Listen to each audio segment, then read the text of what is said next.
Los siguientes incidentes figuran en expedientes reales. Son investigaciones auténticas sobre ovnis.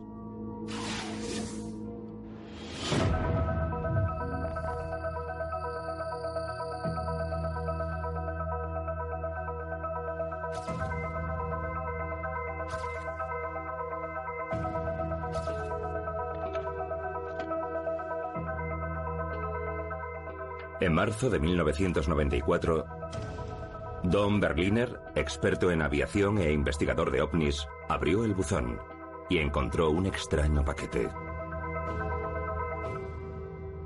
En marzo de 1994, Don Berliner regresaba de una exhibición aérea en Wisconsin en la que había hecho muchas fotos y hablado con mucha gente. Cuando llegó a casa revisó el correo. Encontró en el buzón un paquete sin remitente que tenía dentro un carrete. Supuso que se le habría olvidado en la exhibición aérea y que alguien amablemente se lo enviaba. Descubrió el contenido cuando reveló el carrete. No eran las fotografías que había hecho a los aviones, eran páginas de un documento ultrasecreto. Su título era SOM 101, un manual de operaciones especiales para la recuperación de entes y tecnología extraterrestres. Si este documento es auténtico, lo cambia todo, cambia la vida tal como la conocemos. ¿Es auténtico el SOM 101? Y en ese caso demuestra que el gobierno, además de tener información sobre los ovnis, dispone de protocolos especiales para afrontar su recuperación. Hangar 1 abre sus archivos para revelar la impactante verdad. A continuación. La Mutual UFO Network, conocida como MUFON, es una organización independiente y sin relación con ningún gobierno. Investiga los supuestos avistamientos de ovnis en todo el mundo. Desde hace 5 décadas ha reunido más de 70.000 informes, almacenados en un lugar seguro conocido como Hangar 1. Ahora, por primera vez, MUFON ha ofrecido acceso a su amplio archivo. Estos son los informes del Hangar 1. Hangar 1, archivos extraterrestres. La prueba inequívoca.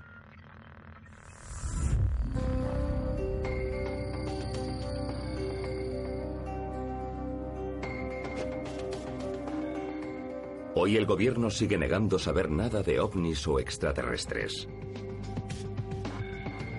La política oficial de la Casa Blanca es que los ovnis no existen. Sin embargo, el hallazgo de un manual secreto del gobierno llamado SOM 101 podría demostrar que es mentira todo lo que nos ha contado el gobierno. En marzo de 1994, Don Berliner recibió la madre de todos los documentos filtrados. Dicho documento era el Manual de Operaciones Especiales, también conocido como SOM 101. Si este manual es auténtico, los militares llevan décadas recabando pruebas de lugares donde se han producido accidentes en todo el mundo. Es una enorme operación de encubrimiento. La autenticidad del SOM 101 es motivo de debate entre los ufólogos y suscita muchas preguntas. Si queremos provocar un debate encendido entre los ufólogos, preguntémosles si SOM 101 es auténtico. Hay grandes ufólogos en ambos bandos del debate. No se puede asegurar al 100% la autenticidad del documento. Siempre habrá quien diga que es falso. Pero hemos invertido muchos años de esfuerzo en el estudio de cada matiz, de cada párrafo, de cada frase, todo lo que se pueda imaginar para autentificar este manual de operaciones especiales. Los investigadores de MUFON, Robert Wood, su hijo Ryan y Stanton Friedman han luchado por la autentificación del manual. Mi padre llevó los negativos originales a la imprenta e hizo copias de 20 por 25 de los negativos. Los analizó con una lupa, descifró cada una de las palabras y creó una réplica exacta del manual de operaciones especiales. Stanton Friedman se centró en los hechos que podrían comprobarse de forma independiente. Por ejemplo, ¿las instalaciones que se mencionan en el manual estaban operativas en esa época? ¿Eran razonables las instrucciones para el empaquetado de las pruebas? ¿El tono utilizado se adaptaba al lenguaje y los términos empleados en aquel momento?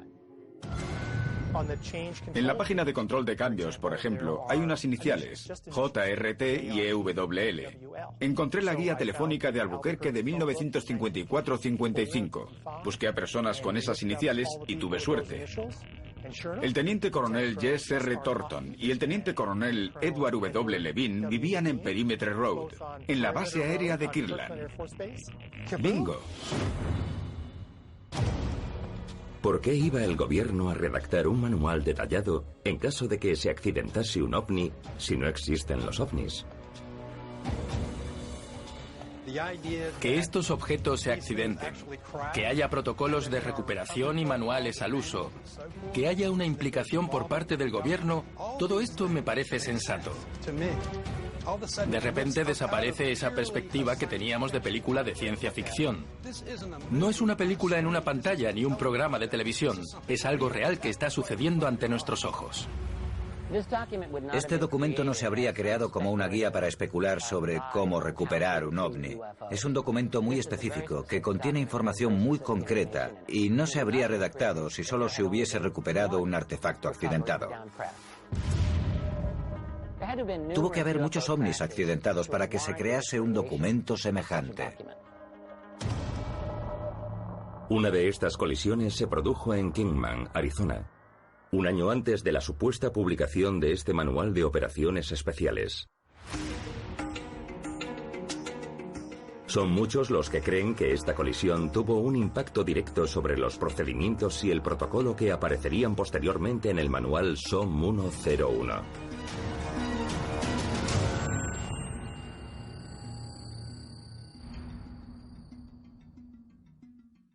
Mayo de 1953. Kingman, Arizona. La torre de control de una base militar capta algo en su radar. De repente, el objeto pierde altura y desaparece de la pantalla. El oficial Woolcott está de servicio en la torre de control, después de ver cómo un objeto de origen desconocido aparece y desaparece de la pantalla del radar. Levanta la vista y ve que otros oficiales señalan un punto del horizonte. Dicen que ha caído algo. Varios oficiales, entre ellos Woolcott, suben a un jeep y se dirigen hacia el objetivo accidentado. Después de examinar la zona en la que creen que ha aterrizado el objeto, por fin encuentran algo.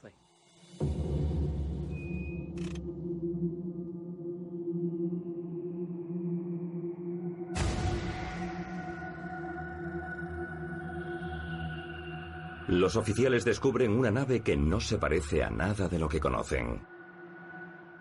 Están delante de un disco abombado de aspecto metálico que se ha incrustado medio metro en la arena. La nave está intacta y no tiene ni un rasguño.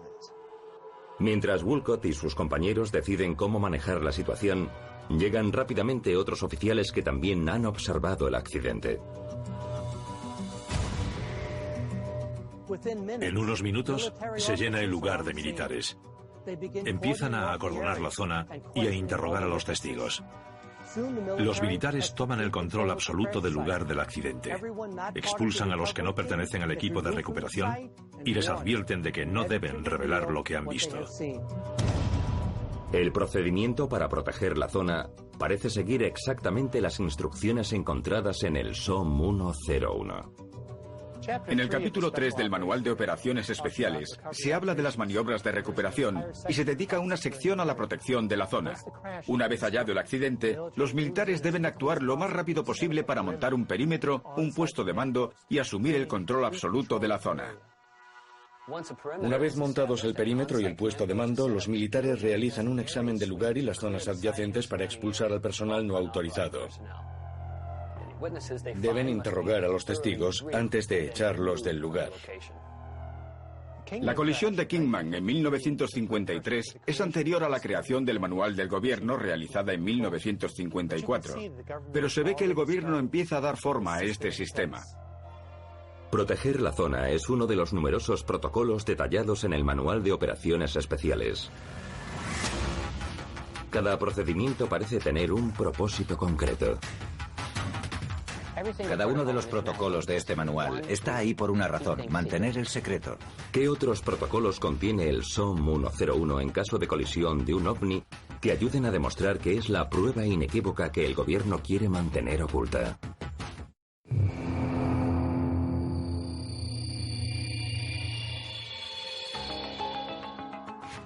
MUFON ha descubierto lo que podría ser uno de los documentos oficiales más impactantes de la historia. SOM 101, un manual del gobierno que establece los procedimientos para recuperar ovnis. A pesar de que la autenticidad del manual es cuestión de debate entre historiadores e investigadores, hay un suceso que pudo haber influido en la creación de este protocolo: la famosa colisión del ovni de Roswell.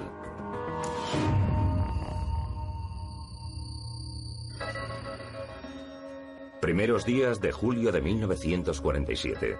Albuquerque, Nuevo México. En 1947, Lydia Sleepy trabajaba en Radio KOAT en Albuquerque, Nuevo México. Se encargaba del manejo del teletipo de la emisora. Recibía noticias y también enviaba reportajes a sus emisoras afiliadas. Sleepy estaba en el despacho cuando recibió una llamada de John McBoyle, el director general de la emisora de Roswell. McBoyle le comunicó que tenía algo muy fuerte para la emisora. McBoyle le pasó la información a Sleepy por teléfono y esta puso en marcha el teletipo para enviar la noticia a la central de la ABC en Hollywood. Ella recuerda que McBoyle le dijo que había caído un platillo volante al norte de Roswell. Sleepy estaba escribiendo la información y de repente sonó el timbre del teletipo que comunicaba que había un mensaje entrante. A continuación, Sleepy cogió un mensaje del teletipo que ponía: es del FBI. Aborte inmediatamente todas las comunicaciones. Lydia Sleepy, temerosa, cumplió las órdenes del FBI y abortó la transmisión. Pero a pesar de los esfuerzos del gobierno por silenciar lo ocurrido, no pudieron ocultar a los medios el platillo volante de Roswell. Como la de Roswell fue una de las primeras colisiones de un ovni, no había un protocolo específico sobre cómo manejar a la prensa. Por eso, el ejército tuvo que inventarse apresuradamente una tapadera. Por ejemplo, que era un globo sonda accidentado. Por eso, si examinas el manual de operaciones especiales, en la sección de operaciones de recuperación, lo primero que se menciona es el bloqueo informativo. Para evitar errores mediáticos garrafales como el de Roswell, SOM 101 también ofrece protocolos sobre qué hacer cuando el gobierno no es capaz de contener la información sobre la colisión. Según el manual de instrucciones, lo primero que hay que hacer es negar que haya ocurrido algo. En segundo lugar, desacreditar a los testigos que se niegan a estar callados, indicando que son mentalmente inestables o que han interpretado mal lo que han visto. Si eso no funciona, hay que mentir con descaro. Se puede decir que lo que vio la gente era un meteorito, o si queremos alejarlos del lugar, se puede decir que se derramó un producto químico tóxico o algo parecido. Los casos como Roswell ponen de manifiesto la falta de un protocolo durante las primeras colisiones de ovnis. Si volvemos a la colisión de Kingman, vemos que a mediados de los años 50 se habían establecido nuevos protocolos para elevar el nivel de seguridad.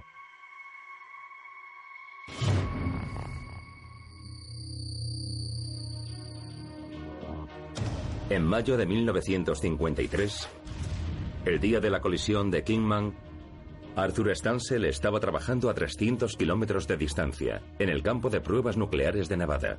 Arthur Stansel era un ingeniero mecánico contratado por las Fuerzas Aéreas para el mando de material aeronáutico de la base de Wright-Patterson. Lo habían trasladado a la Comisión de la Energía Atómica del campo de pruebas de Nevada. A Stansel lo llamaron para una misión ultrasecreta y voló inmediatamente a Phoenix, con otros 15 especialistas.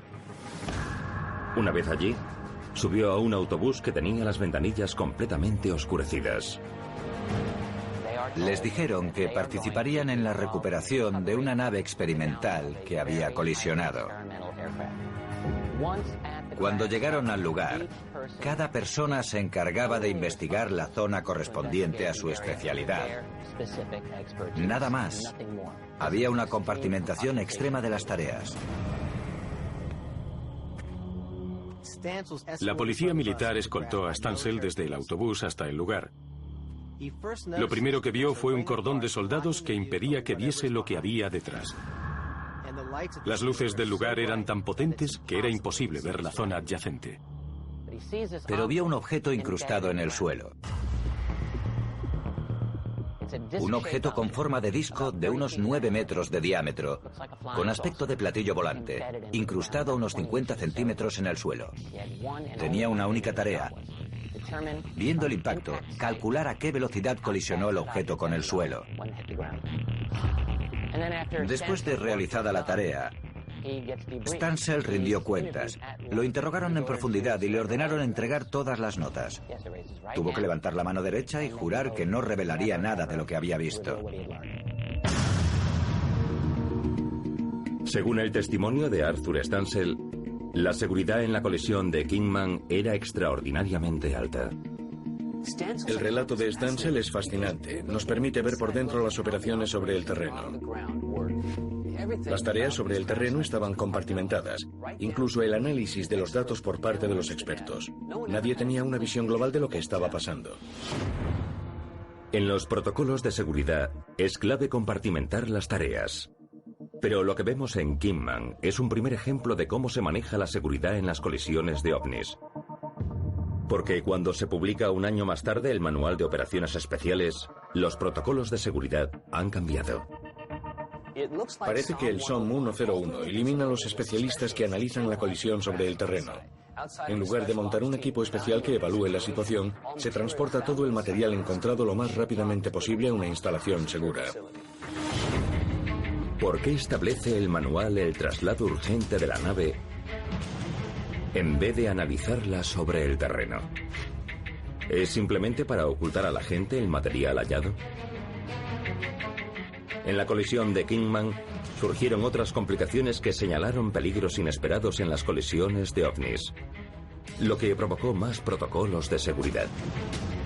El equipo pasó una hora dentro de la nave y cuando salió era evidente que algo iba mal. Todos los miembros del equipo se quitaron inmediatamente las máscaras y empezaron a vomitar.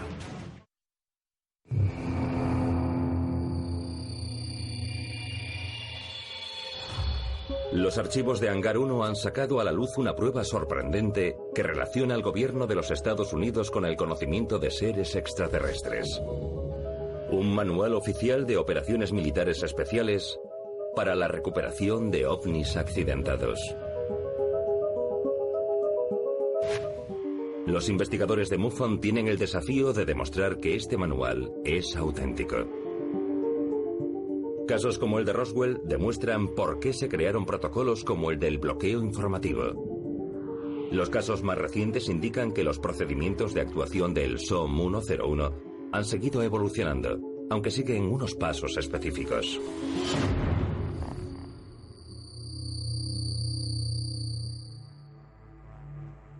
Día de Acción de Gracias de 1992.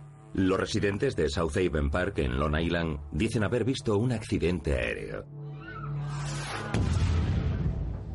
Los conductores que viajan por la carretera de Sunrise en Long Island la noche del 24 de noviembre de 1992 dicen haber visto estrellarse un avión en South Haven Park a las 7 de la noche. Otros residentes de la zona afirman haber visto luces extrañas en el cielo. Al parecer se declaró un incendio en el parque inmediatamente después de la colisión.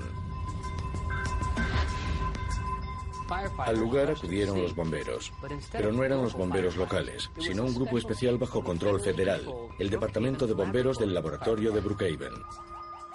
La policía del parque y del condado bloqueó las vías de acceso al parque.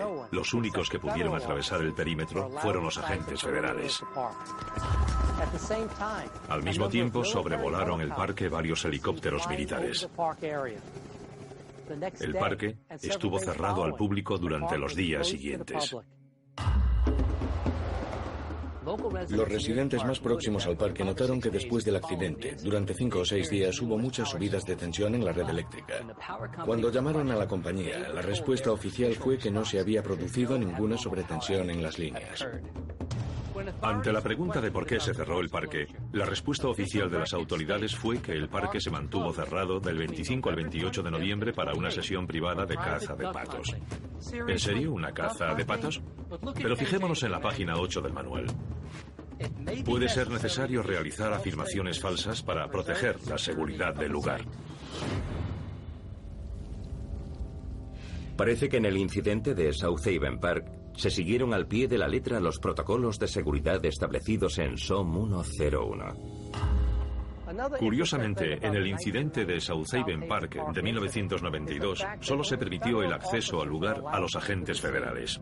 En la página 9 del Manual de Recuperación de OVNIs, se establece que podrían usarse las fuerzas policiales locales para montar un perímetro y controlar a la multitud, pero que no tendrían acceso al lugar del incidente. Sabemos que aquí se recurrió a un equipo federal de bomberos para proteger el lugar, no a los bomberos locales. ¿Se tomaron todas estas medidas solo para mantener el secretismo?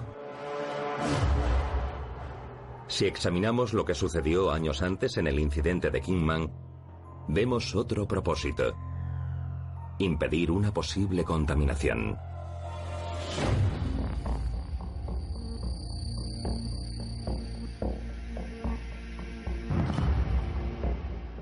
En Kingman, se recurrió a un grupo de recuperaciones especiales para entrar en la nave accidentada.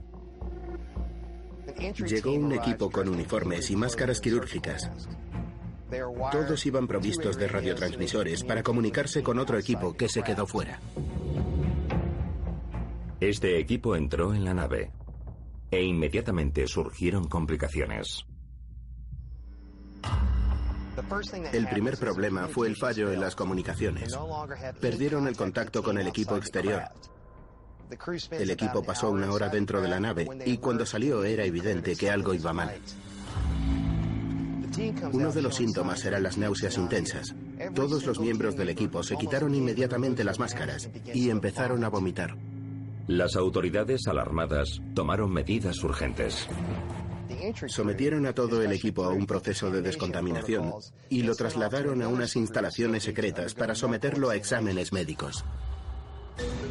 En el propio lugar, la pregunta seguía en el aire: ¿a qué estuvieron expuestos?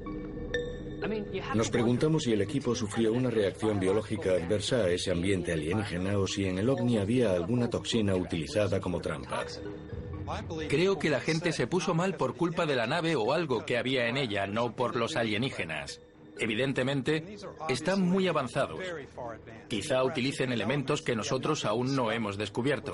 Lo que para mí hace más creíble la historia de que enfermasen. Este tipo de casos, equipos de recuperación que se exponen a los peligros de los materiales alienígenas, se solucionan en el manual con instrucciones para limitar el acceso a la nave. También hay instrucciones concretas de trasladar todo el material a un lugar seguro. Pero transportar un ovni puede ser peligroso. Proteger el lugar del accidente es solo el primer paso. Trasladar el ovni es harina de otro costal. Los militares idearon un plan arriesgado para remolcar el platillo de noche por el río. De repente sucedió lo impensable. Se rompió uno de los cables de guía. La barcaza quedó a la deriva por el río Colorado en dirección a la presa Hoover.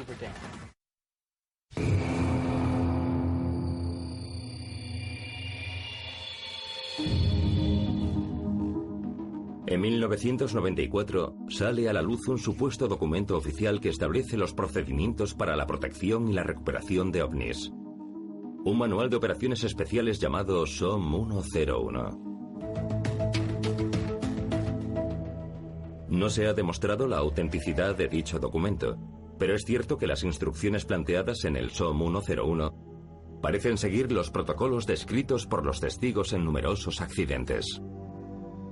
Entre ellos, destaca la famosa colisión de Kingman, en Arizona, en 1953. Como demuestra la colisión de Kingman, el proceso de recuperación puede ser complejo y peligroso.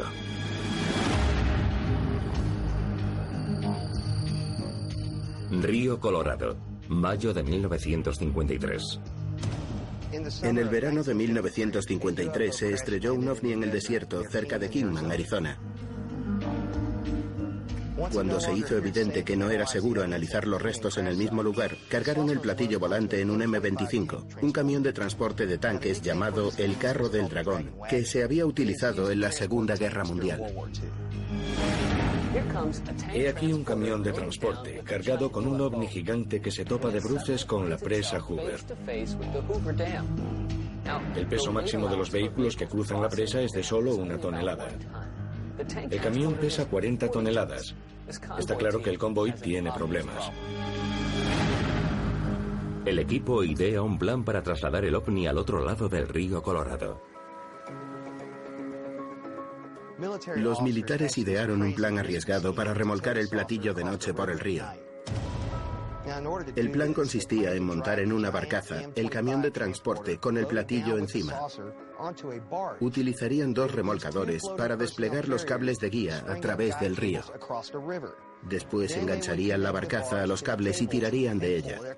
Todo se realizaría en la oscuridad más absoluta. La operación era cuando menos complicada, pero consiguieron subir el camión a la barcaza. Se pusieron en marcha. Empezaron a remolcar la barcaza por el río. De repente sucedió lo impensable. Se rompió uno de los cables de guía. La barcaza quedó a la deriva por el río Colorado en dirección a la presa Hoover.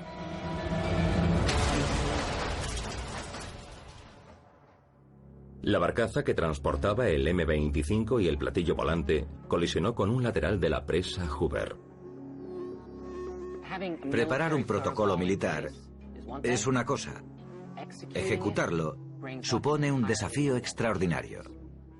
Fue un milagro que no provocasen daños graves. Finalmente consiguieron reenganchar los cables y llevar la barcaza hasta el otro lado del río. El manual SOM 101 contiene instrucciones para el transporte de los ovnis en camión. Pero las colisiones más recientes indican que, debido a los avances tecnológicos, han aparecido nuevos medios de transporte.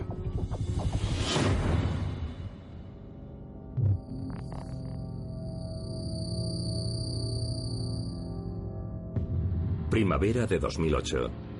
Un convoy militar se aproxima a Needles, California. El 14 de mayo de 2008 son varios los testigos que ven un objeto de color turquesa cruzar el cielo y estrellarse en una colina cercana. Inmediatamente aparecieron helicópteros militares que examinaron la zona. Pero los helicópteros no son la única presencia militar en el lugar. David Hayes, que trabajaba para la radio local de Needles, iba en su coche por las afueras de la ciudad cuando sucedió. Vio que un convoy militar se desviaba de la carretera principal y se dirigía hacia el lugar de la colisión.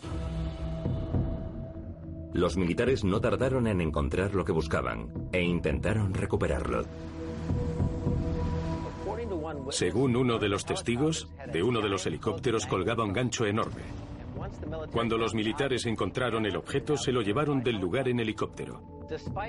A pesar de que el objeto estaba cubierto por unas lonas, hubo testigos que vieron que seguía brillando cuando se lo llevaron los militares. Al parecer vieron que iluminaba el suelo durante el recorrido. Los residentes de Needles, California, ¿vieron en acción a un grupo moderno de recuperación de ovnis? Es lógico que haya que actualizar el SOM 101 con el paso del tiempo. Si avanza la tecnología y aumenta nuestro conocimiento de los ovnis, habrá que actualizar los métodos incluidos en el SOM 101.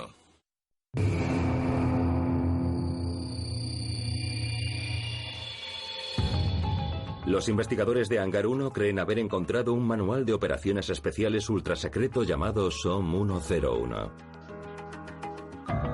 A pesar de algunas dudas sobre la autenticidad de este manual, parece que establece protocolos oficiales para proteger el lugar de las colisiones y transportar la tecnología extraterrestre. Pero no acaba ahí. En el manual hay una sección completa dedicada a los encuentros con los alienígenas.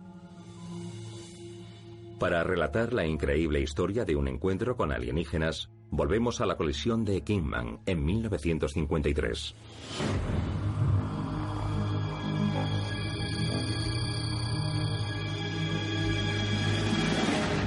En la colisión de Kingman, Arizona, los militares bloquean el paso al lugar para ocultar el ovni. Y también lo que hay dentro de la nave accidentada. Se produce el caos desde que llegan al lugar los equipos militares.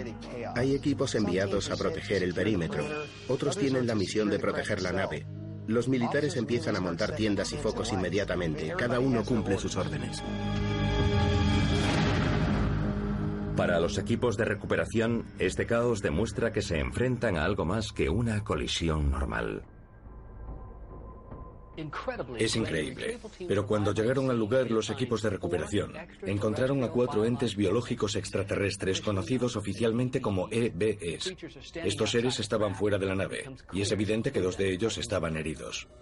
Según la descripción, los EBEs miden entre 1,10 y 1,20 metros, de aspecto humanoide y piel oscura. La cabeza es desproporcionadamente grande en relación al cuerpo.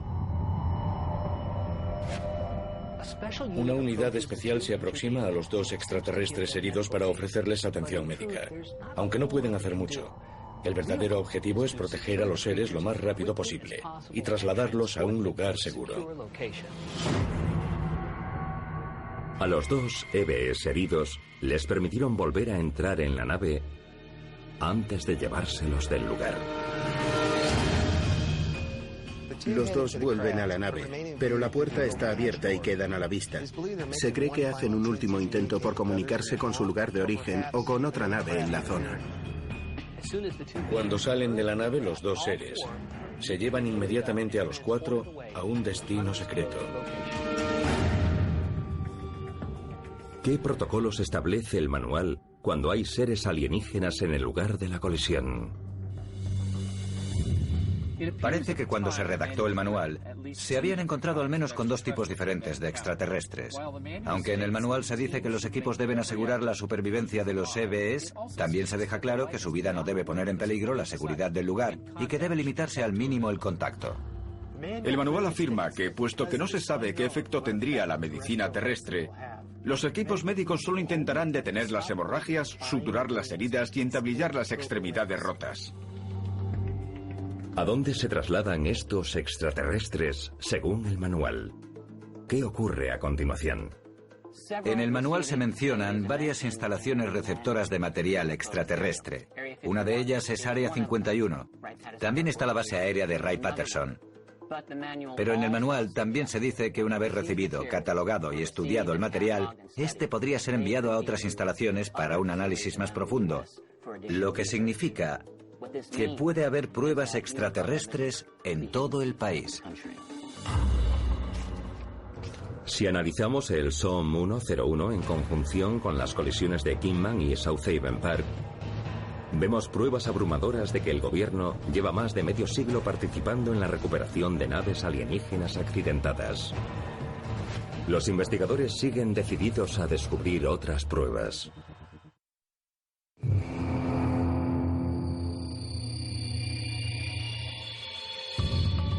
Durante años se han contado historias sobre la recuperación de ovnis por parte de los militares. Los archivos de Hangar 1 han revelado el manual secreto del gobierno en el que se trazan las líneas maestras de estas misiones. Mientras los investigadores tratan de autentificar el manual, surge un nuevo caso que revela el testimonio directo de un miembro de un equipo de recuperación de ovnis.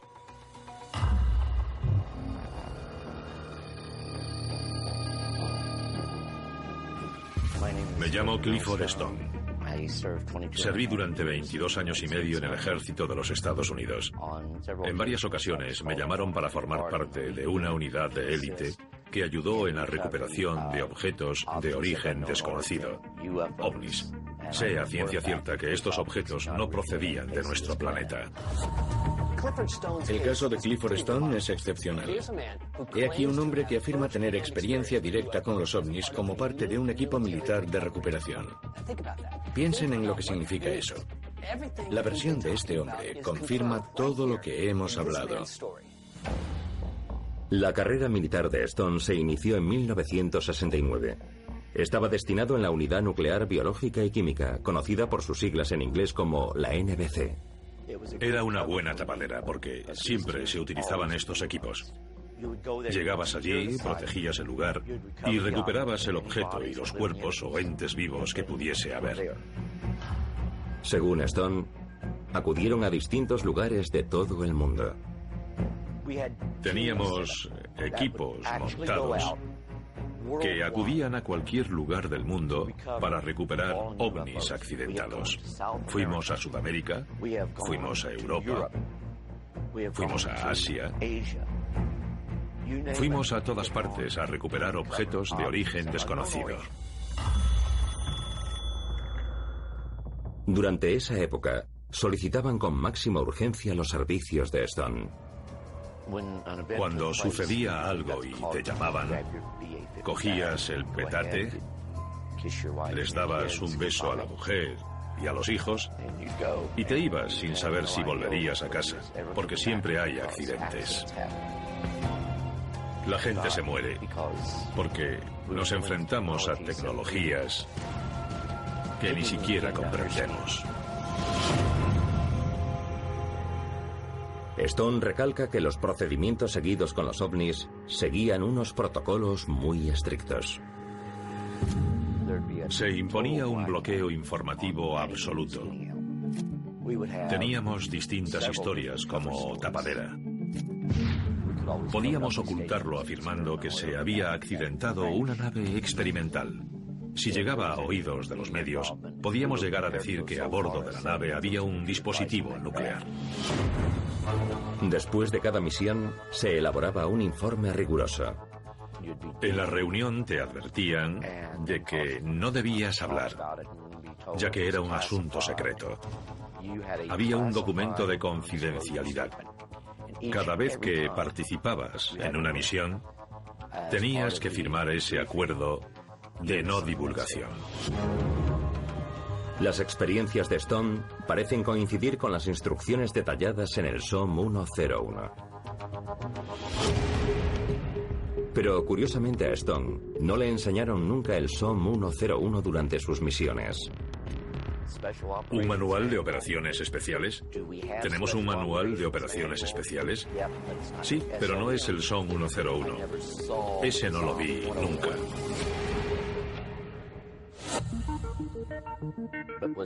¿Pero había un manual, un procedimiento operativo estándar?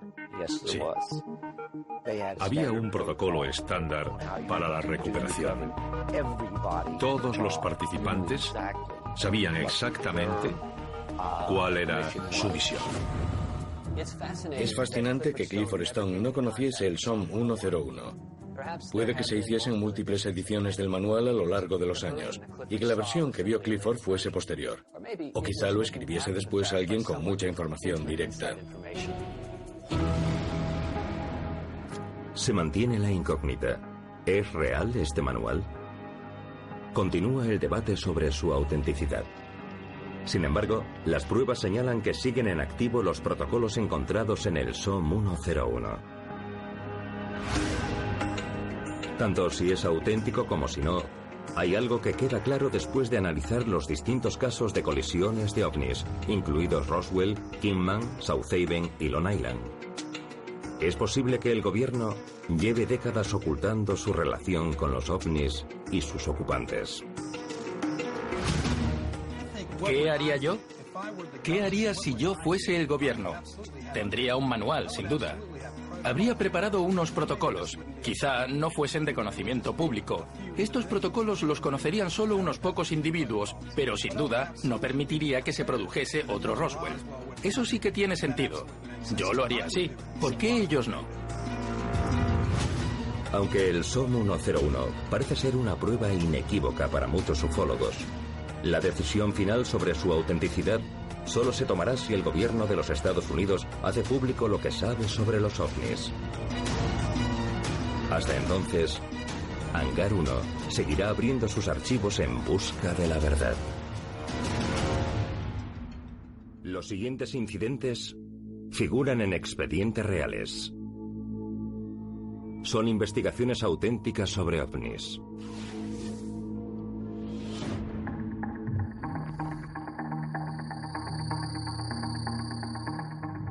Julio de 1987. Una base militar de Utah no revelada.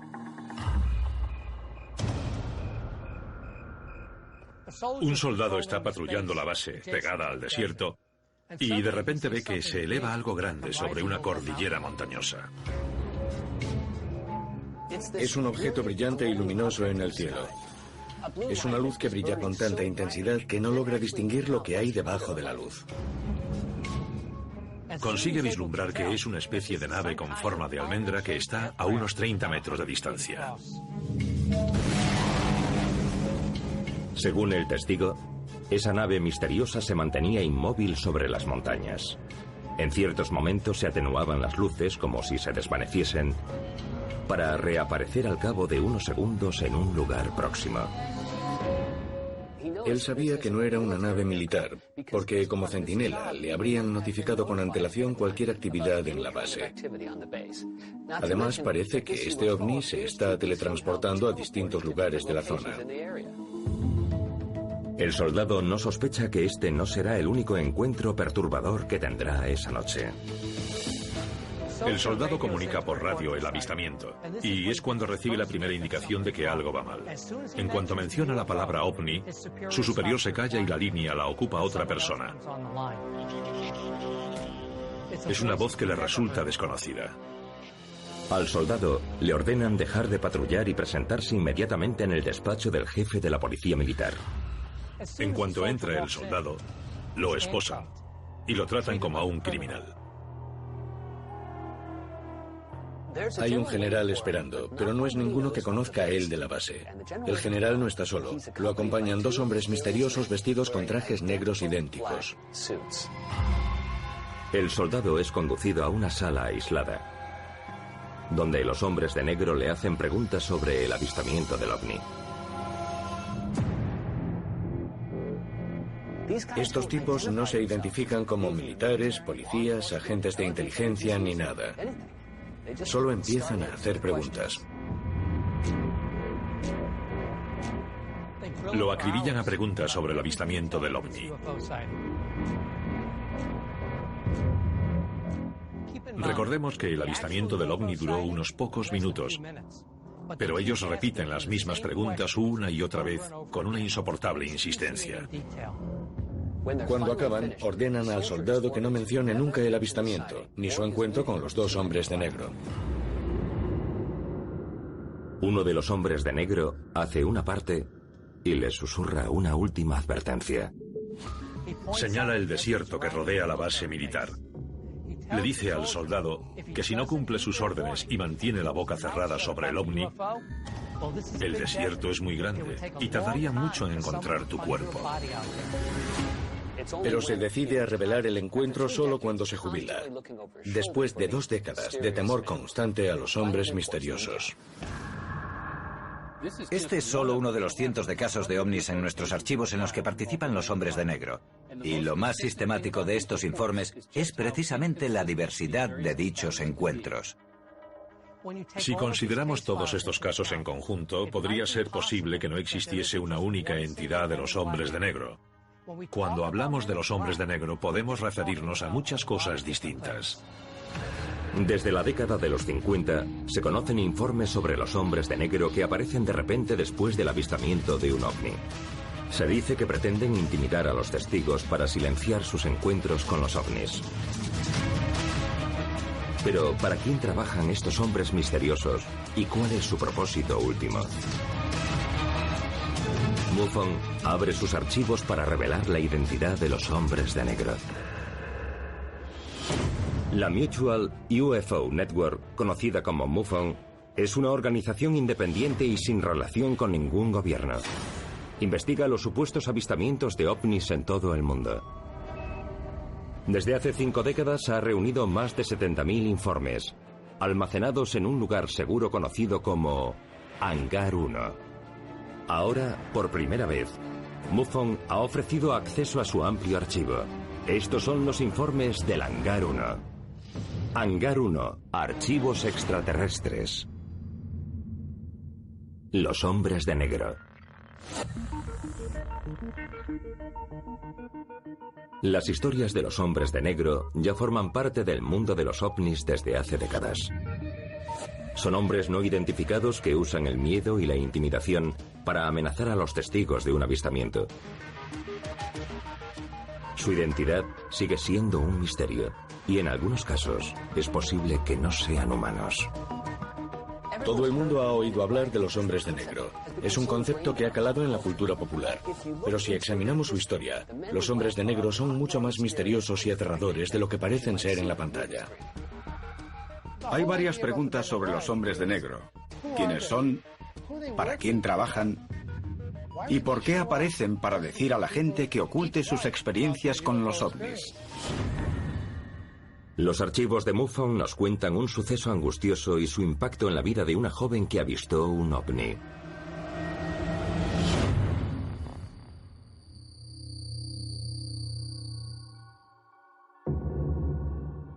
Mayo de 1981.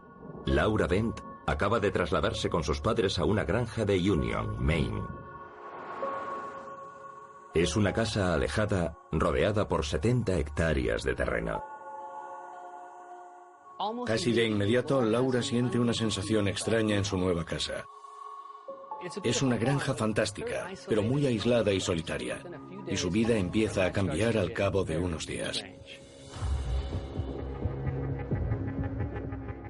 Una noche, Laura está en cama cuando la asustan unas luces brillantes que parpadean junto a su ventana.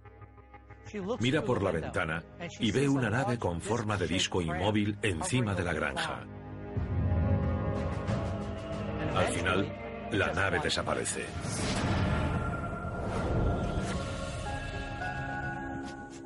Pero el disco vuelve a presentarse. Y el tercer día, Laura espera con unos prismáticos. Lo que observa aquella noche cambiará su vida para siempre. Gracias a los prismáticos puede fijarse en este objeto misterioso, que es sin duda alguna especie de nave. Es un ovni en forma de disco, que se mantiene inmóvil a unos metros del suelo. Pero no es eso lo más increíble. Laura ve que hay 3 figuras pequeñas andando por el campo debajo del ovni. De repente se da cuenta. No son humanos. Alienígenas. Un grupo de criaturas extraterrestres ha invadido la granja, a menos de 100 metros del porche de Laura. Pronto se suben al platillo volante y desaparece de nuevo. Lo que acababa de ver dejó a la chica sin aliento, como a cualquiera. Laura se lo contó inmediatamente a su padre y lo condujo hasta el porche para enseñarle el lugar del aterrizaje. El padre no sabía por qué lo llevaba allí, pero ella señaló un punto en el campo y los dos lo vieron. Un círculo en el sembrado rodeado por varias marcas más pequeñas, situado en el lugar exacto en el que Laura vio el ovni. Laura se emocionó al compartir con su padre esta prueba, pero no reaccionó como ella esperaba. El padre de Laura no dijo nada, pero se dirigió rápidamente al sembrado y segó el círculo. El padre de Laura, enfrentado a algo extraño y aterrador, no quiso reconocerlo. En su lugar, segó el círculo misterioso y borró las pruebas de lo que había ocurrido. A Laura le molestó la actitud de su padre. Al día siguiente, cuando los padres la invitaron a pasar el día fuera, decidió quedarse en casa como protesta. Aquella tarde, los padres de Laura la dejaron a solas en la granja. Pero no estuvo sola mucho tiempo.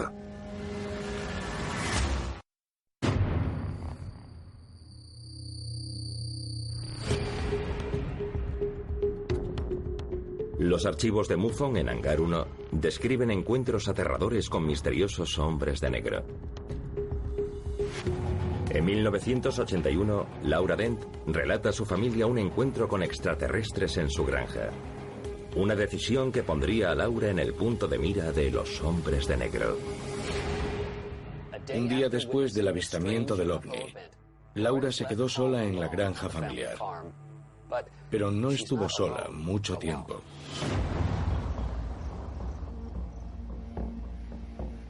Vio que se acercaba a la casa un sedán negro. Lo primero en que se fijó Laura fue en que no tenía matrícula.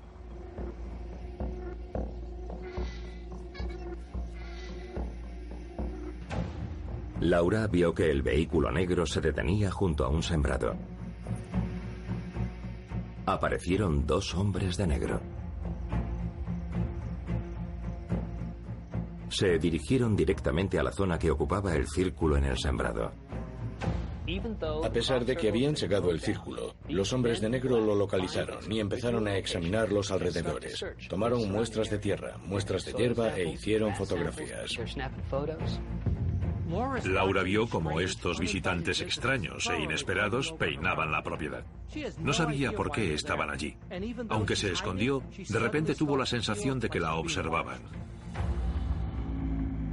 Su siguiente recuerdo es de un día después, y no tenía ni idea de qué había sucedido. Después de la aparición de los hombres de negro, Laura tuvo un periodo de 24 horas del que simplemente no podía recordar nada. Esas lagunas temporales son una parte fundamental de los relatos de abducción extraterrestre. Cuando se llevan a alguien hacen experimentos y después los devuelven a su casa, a menudo con los recuerdos completamente borrados.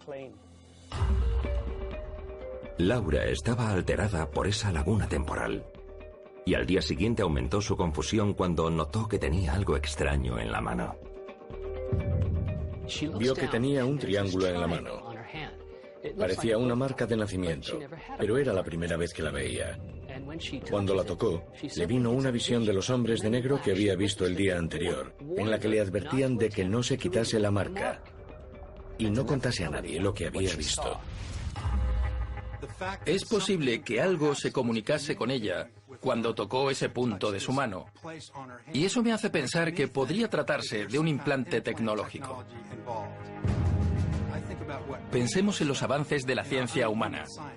Estamos buscando implantes tecnológicos que nos ayuden a hacer las tareas, desde controlar los ordenadores a comunicarnos virtualmente con los demás usando solo la mente. Laura está tan asustada con los hombres de negro que posiblemente le hayan implantado un dispositivo tecnológico que sufre en silencio durante décadas antes de relatar su encuentro. Este caso ilustra perfectamente la aparición repentina de los hombres de negro en el lugar del encuentro con un ovni. Y no dudan en intimidar incluso a una chiquilla y en recoger toda la información posible sobre el aterrizaje de un ovni. Lo que no está claro es para quién trabajan. Que estos hombres de negro obedezcan al gobierno, a unas grandes empresas, a los medios de comunicación o a una raza extraterrestre al final es lo de menos. Existe una autoridad suprema a la que le interesa privar al ciudadano de su derecho a saber la verdad sobre los ovnis. ¿Quién es esta autoridad suprema? ¿Y cuáles son sus propósitos?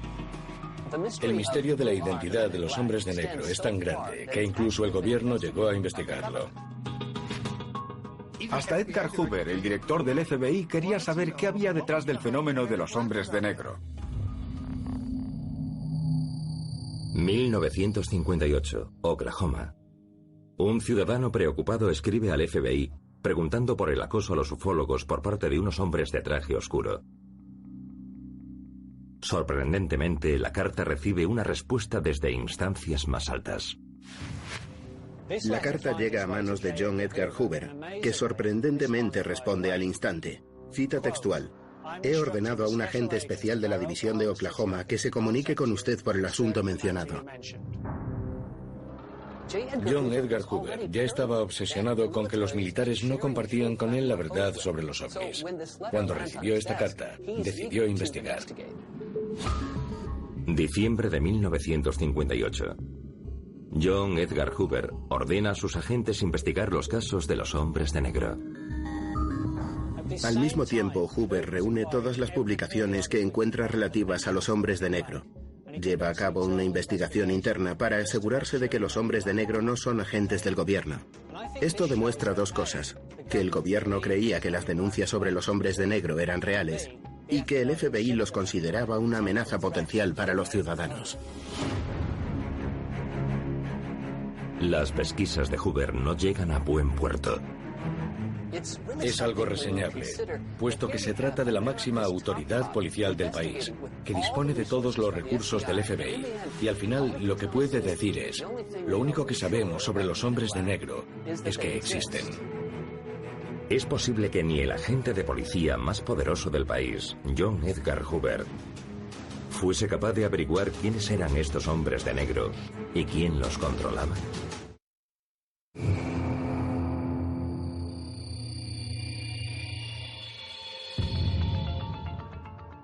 Según los archivos de MUFON en Hangar 1, las historias de los hombres de negro llevan décadas relacionadas con los avistamientos OVNI. Pero, ¿quiénes son exactamente estos hombres misteriosos? ¿Hasta dónde se extiende su sombra? ¿De qué nivel es la amenaza potencial de los hombres de negro? Según un caso de los archivos de MUFON, son tan poderosos que mangonean a los militares.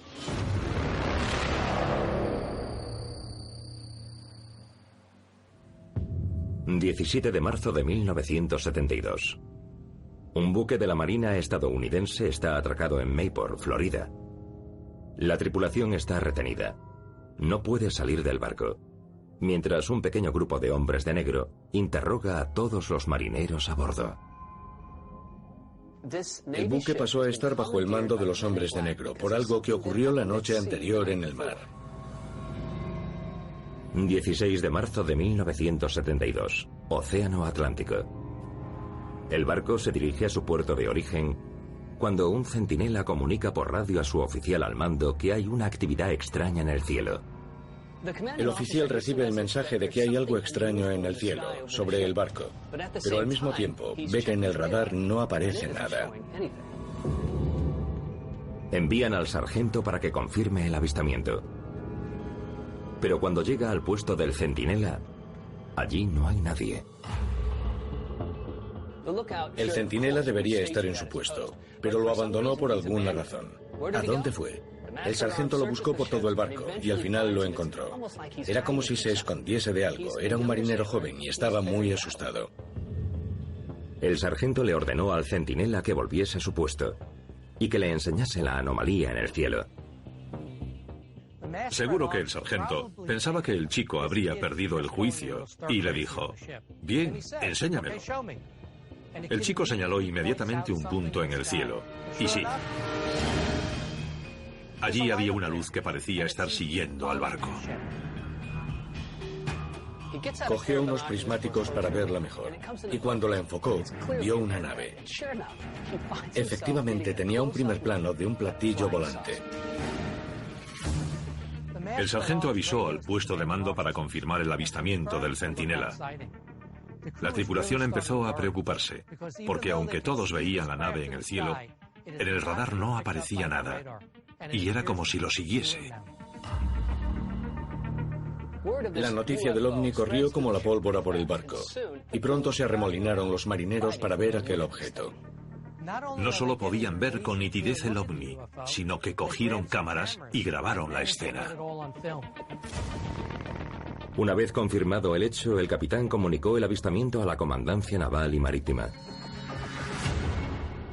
La tripulación era consciente de que se trataba de algo gordo. Un encuentro multitudinario con un ovni, refrendado por grabaciones y fotografías. Seguramente pensasen que pasarían a la historia, pero sus esperanzas no tardaron en desvanecerse. El alto mando ordenó al capitán volver inmediatamente a puerto y olvidarse del ovni, como si no fuese importante que hubiese un platillo volante al lado del barco. El barco llegó a puerto por la mañana, pero después de atracar, nadie pudo desembarcar. Impidieron el desembarco de la tripulación.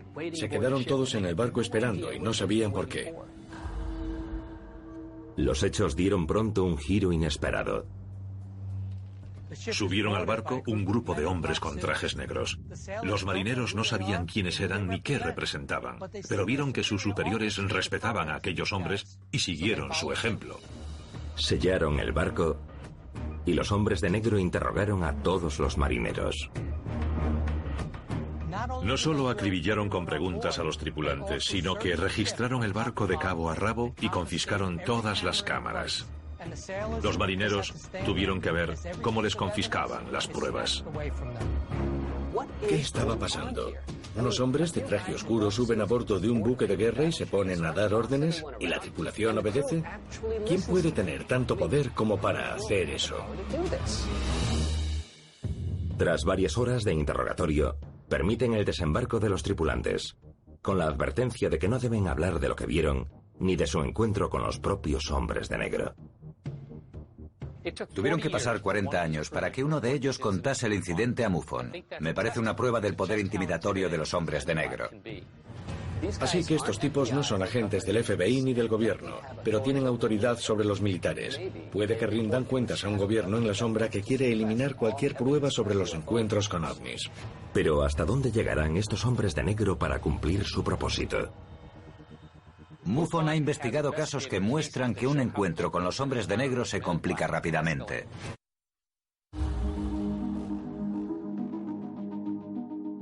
En los archivos de MUFON hay informes sobre unos misteriosos hombres de negro que intimidan a testigos de actividad ufológica. Hubo un extraño encuentro en Nueva Inglaterra que revela que podrían tener poderes sobrehumanos.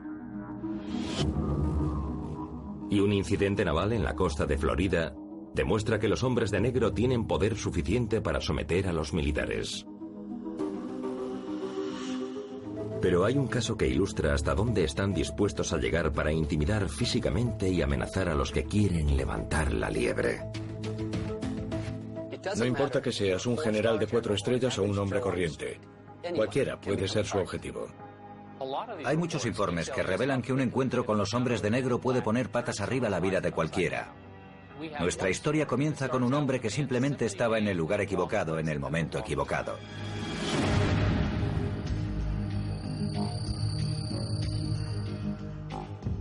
Luisiana, 1983. Mike Reynolds se muda de ciudad y poco después inicia una conversación que cambiará para siempre su vida.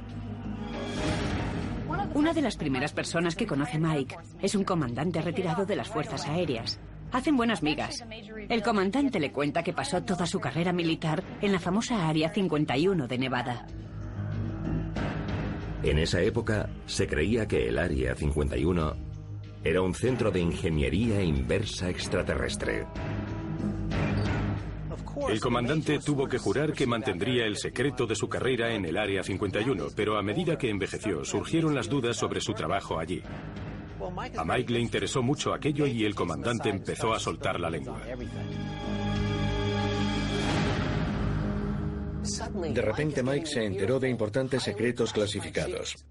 El comandante le dijo a Mike que en el Área 51 había ovnis recuperados y que los militares llevaban años haciendo ingeniería inversa con esa tecnología. Después le contó a Mike que había escrito un libro en el que lo contaba todo. Era la oportunidad de Mike. Ayudaría al comandante a publicar su exclusiva. Le contaría al mundo la verdad sobre los ovnis. Mike le ofreció comprar los derechos de publicación. Una vez conseguidos los derechos del comandante, Mike programó una serie de apariciones públicas.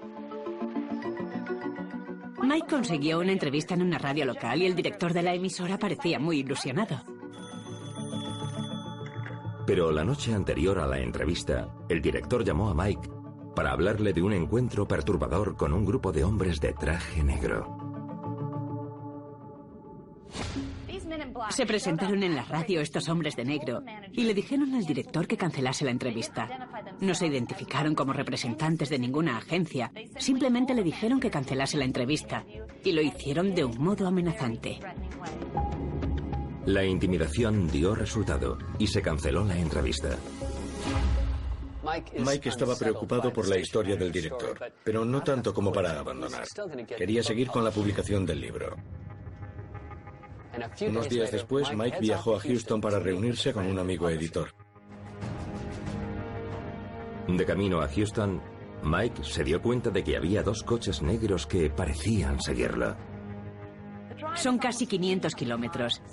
Y cada vez que Mike miraba el retrovisor, veía a aquellos 2 coches detrás de él. Mike llegó de noche a su hotel en Houston. Pero lo pararon antes de poder registrarse. Se dirigía al hotel. Quería prepararse para la gran reunión del día siguiente, cuando aparecieron de repente 2 hombres vestidos de negro. Aquellos hombres de negro tenían el gesto adusto. Rodearon a Mike y se pegaron a él para pararlo físicamente. Los hombres no se identificaron. Clavaron su mirada en Mike y le dijeron con frialdad que no publicaría el libro. Esos hombres misteriosos intentaban influir en Mike, y este no sabía por qué ni quiénes eran. Cuando se lo preguntó, no le contestaron. Simplemente repitieron su exigencia expresada con las mismas palabras. En muchos de estos encuentros se especifica que los hombres de negro tienen un modo de hablar casi robotizado, estoico y repetitivo. ¿Significa eso que hay algo sobrehumano en ellos? ¿O se trata de otro método de intimidación psicológica? Los hombres se fueron unos minutos después de ese extraño encuentro. Mike se quedó tan confundido que no recuerda haberlos visto alejarse andando o en coche. Simplemente recuerda que desaparecieron. El encuentro afectó a Mike, pero no tenía intención de abandonar. Ocupó su habitación y unas horas más tarde recordó que había dejado el manuscrito del comandante en el maletero del coche. Mike fue al aparcamiento a buscar el manuscrito. Abrió el maletero y no estaba. Pero la gran sorpresa se la llevó cuando dio media vuelta. Allí estaban los hombres de negro, casi aplastando a Mike contra el coche. En plena noche no había nadie alrededor, y esta vez la amenaza a Mike fue directa. Deja tus planes o tu familia sufrirá.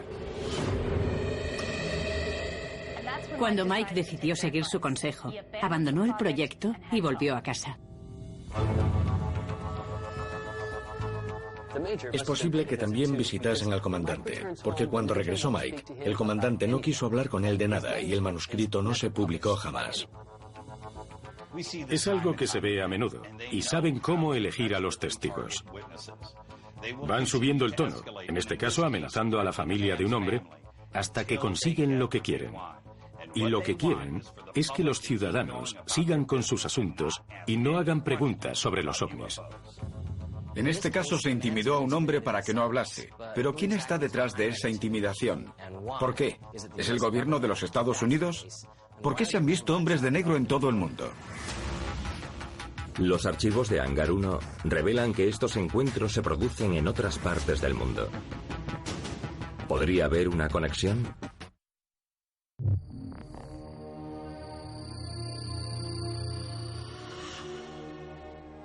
Los archivos de MUFON en Hangar 1 revelan encuentros aterradores entre los que han visto ovnis y los hombres de negro. Pero hay algunos casos que muestran una versión diferente de estos seres misteriosos que lleva a muchos a preguntarse cuáles son sus auténticos fines. No todos los relatos sobre los hombres de negro incluyen a testigos aterrorizados por sus amenazas. Algunos encuentros son más contenidos.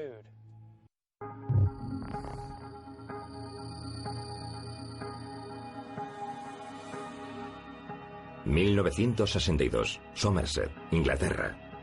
Ann Henson, de 16 años, se despierta en una noche de verano por las extrañas luces que hay junto a su ventana.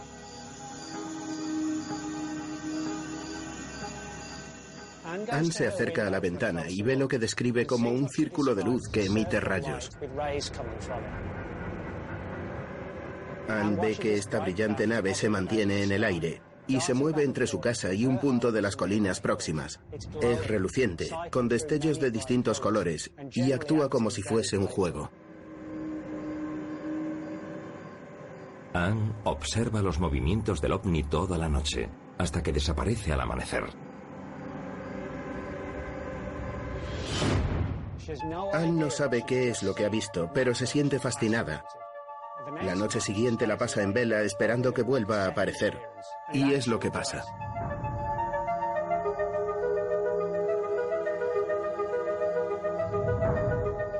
Durante la segunda noche, Ann empieza a registrar los movimientos del ovni.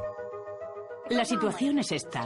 La misteriosa nave brillante aparece varias noches de esa semana y Ann sigue registrando sus movimientos. Al final decide avisar a los profesionales. Los padres de Ann la animan a escribir una carta a las fuerzas aéreas en la que describe los encuentros. Al cabo de unas semanas, alguien llama a su puerta. Una noche, después de contactar con la RAF, llega un hombre a casa de Ann. Ella está contenta porque han respondido a su carta, pero también recuerda que sintió cierta decepción porque el visitante no iba con uniforme militar. Al hombre lo describe como serio y callado. Viste un traje y corbata negros. Pasados los años, Ann Henson recuerda que el visitante no se identificó como miembro de la base aérea local. Fue algo que ella dio por hecho. Los padres de Ann aceptaron que ella recibiese al visitante para que les diese alguna respuesta. Observaron el cielo durante horas, pero sin rastro del ovni. Él apenas sí abrió la boca. Estaba allí sentado, esperando.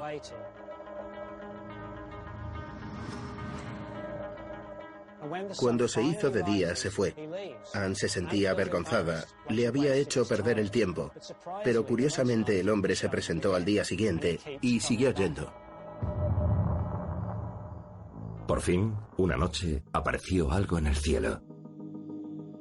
Volvió el ovni de Ann. Se alegró porque había un testigo. Pero según Ann, el hombre de negro no reaccionó. Hizo unas fotos de la luz voladora y actuó como si no pasase nada.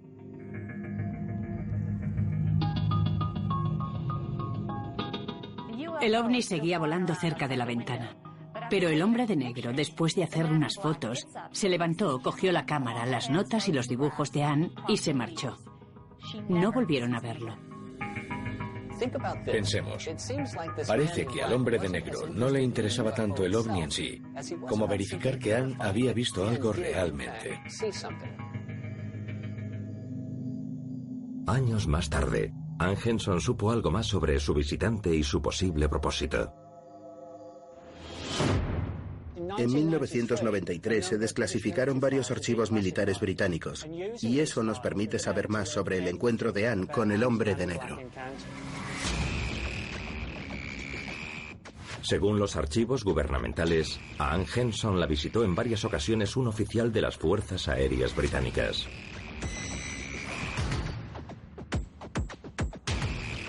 Este caso sugiere que puede haber una conexión oficial entre los hombres de negro y el gobierno o los militares. Pero el comportamiento de este hombre sigue siendo extraño e indica que en algunos casos les interesa más recabar información de los testigos que intimidarlos. En este caso se ha podido relacionar un organismo gubernamental con un encuentro de los hombres de negro. Pero esto no implica que todos los hombres de negro tengan un origen tan directo. En el caso de Ann Henson, vemos que no se sintió amenazada ni afectada por el encuentro. Pero hay muchos casos que demuestran que lo último que debemos hacer es invitar a los hombres de negro a nuestra casa.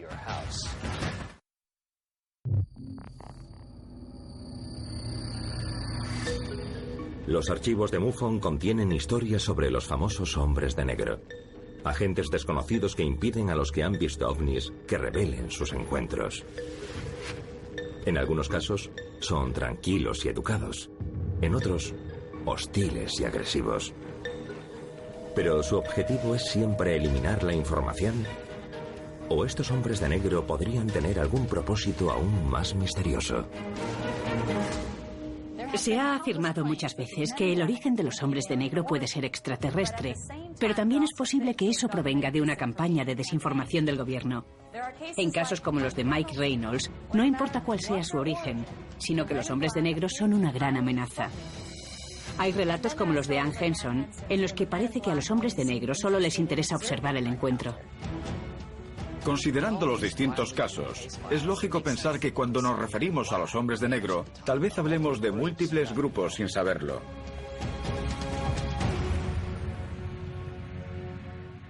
Los archivos de MUFON sugieren que quizás haya hombres de negro más interesados en el estudio de los testigos que en los propios encuentros ovni. Algunos de estos informes tienen una explicación alternativa escalofriante, que quizá para los hombres de negro solo seamos cobayas en un experimento gigantesco que no alcanzamos a entender.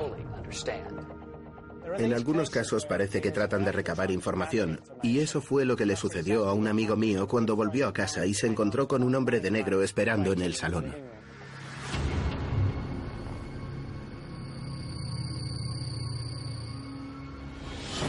...1980, Londres, Inglaterra. Una pareja de Notting Hill, Colin y Mary, vuelven a su apartamento en una noche fresca. Pero antes de entrar, se encuentran sumergidos en un baño de luz. Es como si de repente alguien los iluminase con un foco. Levantaron la vista y vieron con sorpresa un ovni etéreo y brillante que se mantenía inmóvil sobre ellos. Mientras intentaban entender lo que estaban viendo, el ovni empezó a cambiar ante sus ojos. La pareja vio cómo se transformaba el ovni y adoptaba una forma triangular antes de desaparecer en el cielo nocturno. El ovni desapareció y la pareja entró en su apartamento. Tenían ganas de hablar de lo que acababan de ver. Pero cuando abrieron la puerta se encontraron con otra sorpresa perturbadora. Había alguien en el apartamento, esperándolos. En el salón estaba un desconocido de traje negro como si aguardase a la pareja. Con la emoción, a Mary, la pareja de Colin, se le había olvidado contarle lo de la visita que se había presentado antes afirmando ser amigo del vecino de arriba. Dijo que su amigo no había llegado aún y preguntó si podía esperar en el apartamento de Colin y Mary.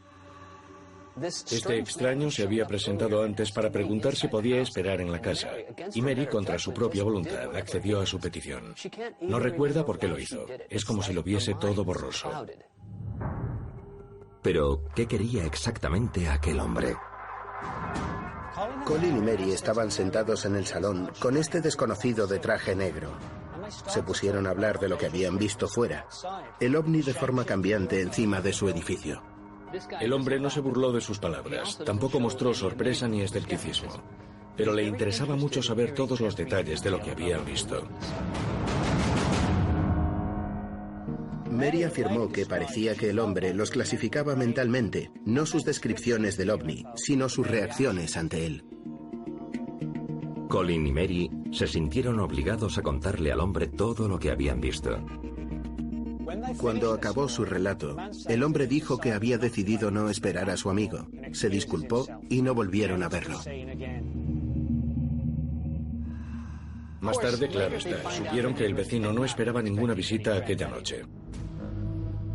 Esto pone en duda todas nuestras suposiciones sobre los hombres de negro. Solemos pensar que se dedican a eliminar o recabar información sobre los ovnis y que los testigos son una simple herramienta para conseguir dichos fines. Pero ¿no es posible que el objetivo de los hombres de negro sean los testigos? La llegada del hombre de negro antes del ovni indica que el avistamiento de Colin y Mary estaba en cierto modo preparado. ¿Es posible que el hombre de negro pretendiese calibrar la reacción de la pareja? ¿Lo sometieron a algún tipo de experimento? Si los hombres de negro tienen algún plan oculto, quizás seamos solo títeres en sus manos. ¿Trabajan algunos hombres de negro para una autoridad alienígena enviada para comprobar nuestra reacción ante las visitas extraterrestres? ¿O la confusión provocada por los hombres de negro pertenece a una campaña gubernamental de desinformación para eliminar los testimonios creíbles sobre los ovnis? Estos son solo los casos que conocemos, de los que han tenido el valor de salir a la luz. Pero ¿qué pasa con los que no conocemos? ¿Cuántos habrán tenido experiencias similares y no se atreven a contarlo? Ya sean alienígenas o humanos, parece evidente que los hombres de negro existen y que actúan de muchas maneras.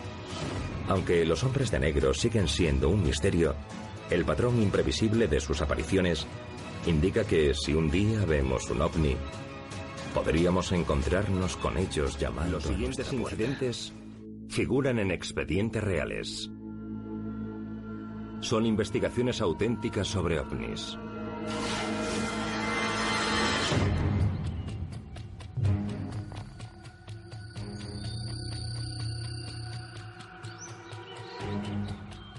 Noviembre de 1970.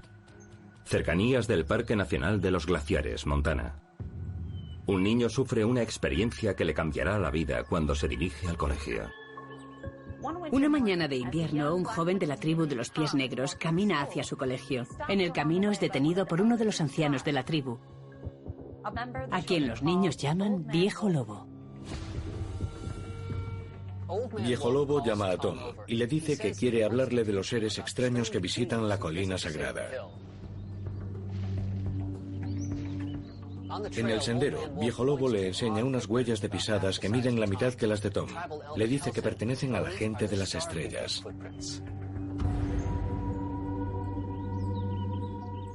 Tom y Viejo Lobo siguen las extrañas huellas hasta las montañas. Siguen las huellas de pisadas a lo largo de unos 3 kilómetros por los bosques hasta que llegan a un gran claro en una ladera. Están de pie tras una gran roca, donde ven que las pequeñas pisadas llevan a un círculo en la nieve. Viejo Lobo explica que el círculo fue creado por una nave de las estrellas cuando aterrizó y despegó. También le cuenta al niño que esos seres, la gente de las estrellas, llevan años visitándoles, miles de años. El muchacho otea la zona con la esperanza de avistar a esos visitantes misteriosos. Mientras el anciano le habla a Tom de la gente de las estrellas, Tom mira y observa las huellas y el terreno donde están. De pronto ve algo por el rabillo del ojo y se gira.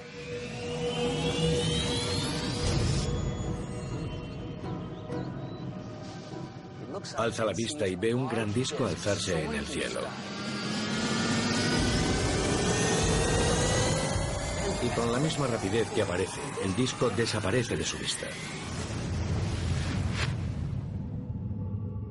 Llevó Viejo Lobo a Tom a aquel lugar para enseñarle algo que los miembros de su tribu llevaban siglos experimentando. El folclore de los indios norteamericanos está repleto de historias de encuentros con seres de otros mundos. Los visitantes interestelares suelen denominarse gente de las estrellas. Casos como el de Tom con Viejo Lobo, que forman parte de los archivos de la organización MUFON, revelan que estas historias son algo más que antiguas leyendas. Pero ¿por qué las tierras de los indios norteamericanos son un punto neurálgico de actividad extraterrestre? MUFON abre sus archivos para revelar la impactante verdad a continuación. La Mutual UFO Network, conocida como MUFON, es una organización independiente y sin relación con ningún gobierno. Investiga los supuestos avistamientos de ovnis en todo el mundo. Desde hace 5 décadas ha reunido más de 70.000 informes, almacenados en un lugar seguro conocido como Hangar 1. Ahora, por primera vez, MUFON ha ofrecido acceso a su amplio archivo. Estos son los informes del Hangar 1. Hangar 1, archivos extraterrestres. Gente de las estrellas.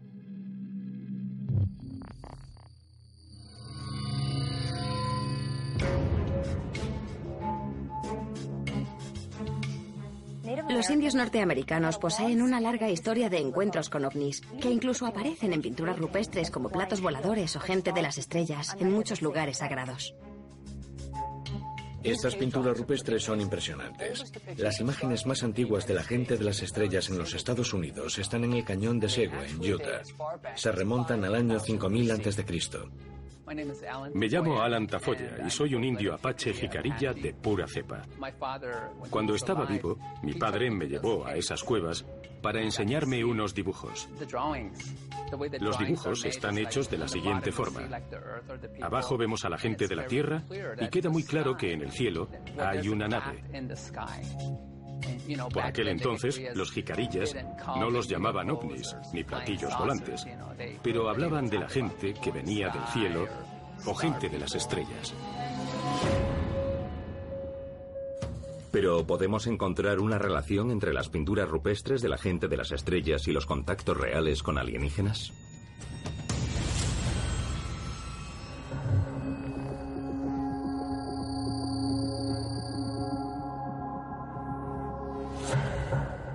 ...30 de enero de 2009... Reserva de los Indios Navajos, Arizona. Una familia ve interrumpida su cena por algo extraordinario que aparece en el cielo sobre su rancho. Una anciana pareja, Navajo y su nieta, están cenando una noche cuando ven una extraña luz brillante en la distancia.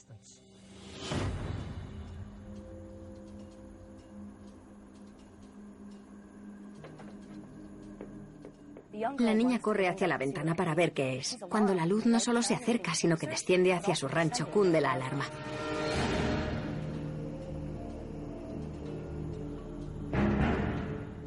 El abuelo siguió a su nieta a la ventana, pero su reacción no es de miedo ni de confusión.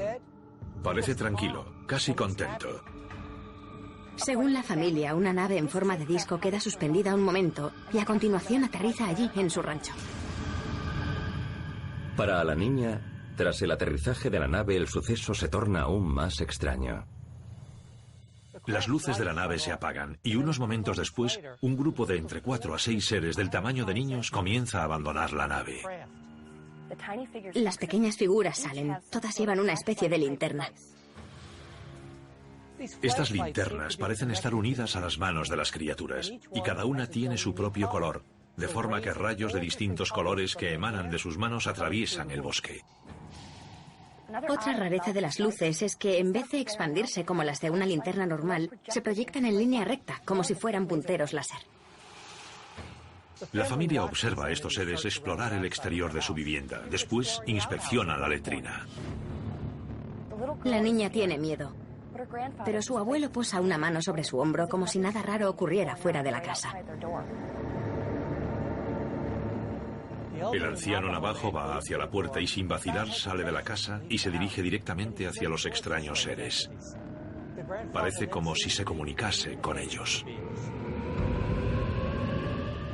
No solo no parece sentirse amenazado, sino que da la impresión de que fuera algo natural para él. Quizás sea yo, pero no me veo acercándome a un extraterrestre para charlar con él. Poco después, los extraterrestres se alejan y vuelven a la nave. El ovni desaparece antes de que el abuelo llegue a su casa. No parece que fuera la primera vez que el abuelo se había encontrado y comunicado con estos visitantes. El hecho de que los abuelos no parecieran preocupados por este extraordinario suceso demuestra que sabían muy bien quiénes eran aquellos seres y que los consideraban inocentes e inofensivos. Mi conclusión es que tenían una relación cercana con esa gente de las estrellas.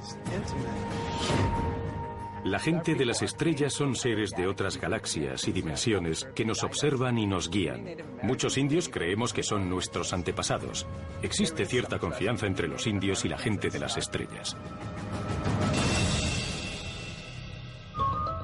¿Podría ser esta creencia en que los indios norteamericanos descienden de la gente de las estrellas uno de los motivos de que en sus tierras se avisten tantos ovnis? Quizá los ovnis usen con frecuencia estas tierras por la seguridad que proporcionan contra fuerzas hostiles.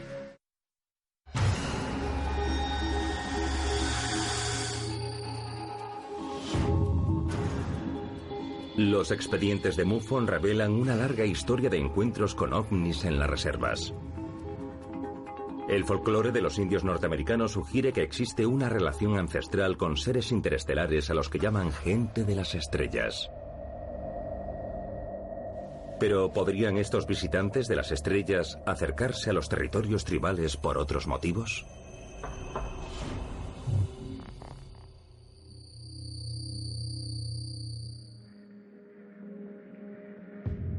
Junio de 2010. Reserva de la Nación Navajo, Arizona, cercanías del Cerro de Satán. En un rancho aislado en la Reserva Navajo, en Arizona, Jeff, un ranchero blanco casado con una mujer navajo, dice que mientras descargaba herramientas de su furgoneta, notó que sus caballos se comportaban de forma extraña. Todos comenzaron a resoplar. La zona que rodea el rancho está en silencio. Sin saber si había algún animal salvaje cerca, coge su escopeta y camina por la finca. Nada. Entonces alza la vista.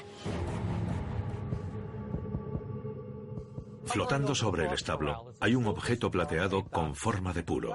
El objeto mide 2,5 metros de alto y 30 metros de largo. Recordemos que este hombre no es indio, así que se asusta y de modo instintivo apunta su arma hacia el objeto y dispara. Le da algo, un sonido metálico. Y la nave se aleja rápidamente descendiendo sobre un cañón cercano. Naturalmente Jeff siente miedo y está deseando contarle el incidente a su esposa. Entra corriendo y le cuenta a su mujer, que es navajo, lo que acaba de suceder. Ella le explica a Jeff el asunto de la gente de las estrellas. A lo largo de la semana siguiente, su esposa y él ven 3 ovnis más flotar sobre el mismo cañón. Ahora que Jeff entiende que el Cerro de Satán es un lugar sagrado asociado desde antiguo con ovnis, tiene menos miedo cuando los avistamientos continúan. Pero un día se preocupa cuando un helicóptero no identificado aterriza en la zona. El día siguiente al último avistamiento, la pareja está sentada en el porche cuando lentamente aparece un helicóptero. Cuando se acerca más al rancho, se dan cuenta de que es un helicóptero oscuro de las Fuerzas Armadas y que está sobrevolando el Cerro de Satán, donde han estado descendiendo ovnis. ¿Qué hace un helicóptero militar en el espacio aéreo restringido de los navajos? En la comunidad de ufólogos se rumorea que existe una unidad militar de helicópteros dedicada a investigar y transportar ovnis. Quizá las Fuerzas Armadas se enterasen de los avistamientos y enviasen a uno de sus helicópteros a investigar. Pero como los militares no poseían jurisdicción en las reservas, no podían aterrizar y tenían que limitarse a sobrevolar en círculos la zona. Incluso para pasar por la mayoría de las reservas, antes hay que visitar el centro tribal. El Consejo Tribal y no el gobierno del estado o el federal suele tener jurisdicción sobre las reservas. La pareja, preocupada por lo que parece ser una presencia militar en una tierra tribal restringida, contacta inmediatamente con el cuerpo de seguridad local de los navajos. Resulta curioso que tras el primer encuentro los múltiples avistamientos de ovnis no provoquen ninguna alarma. Pero cuando un helicóptero de las Fuerzas Armadas aparece, entonces la pareja se comunica con las autoridades. Esto demuestra que para algunos indios norteamericanos, la gente de las estrellas es bienvenida, pero las Fuerzas Armadas no. Quizá los ovnis se sientan atraídos a las tierras de las reservas por la protección que ofrecen respecto del gobierno de los Estados Unidos.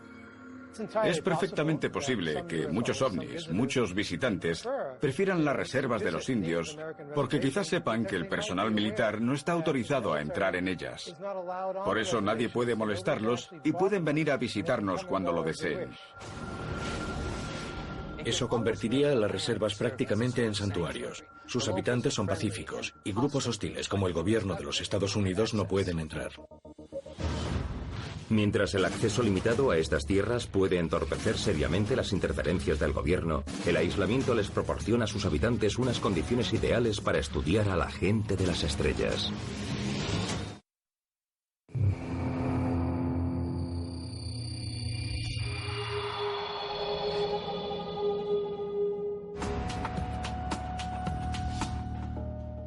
Hangar 1 ha abierto sus archivos en aras de la investigación de las razones por las que las tierras indias son puntos neurálgicos de actividad ufológica. Las restricciones a la interferencia del gobierno, sumadas al aislamiento de estas tierras, pueden ser factores importantes. La cadena incesante de avistamientos en una reserva provocó el primer estudio a gran escala sobre ovnis en los Estados Unidos.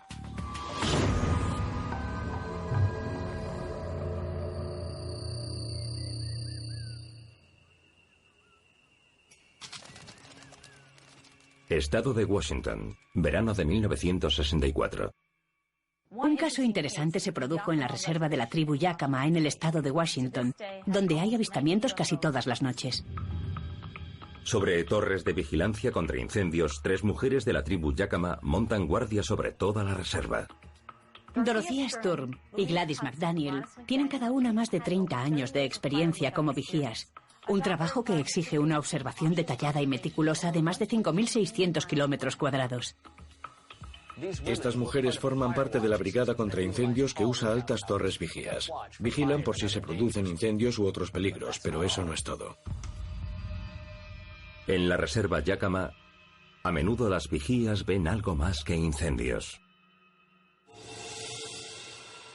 Una noche, Dorothea y las otras 2 mujeres montaban guardia en distintas torres. De pronto, Dorothea ve una esfera rojiza surcar el cielo y sobrevolar la zona arbolada.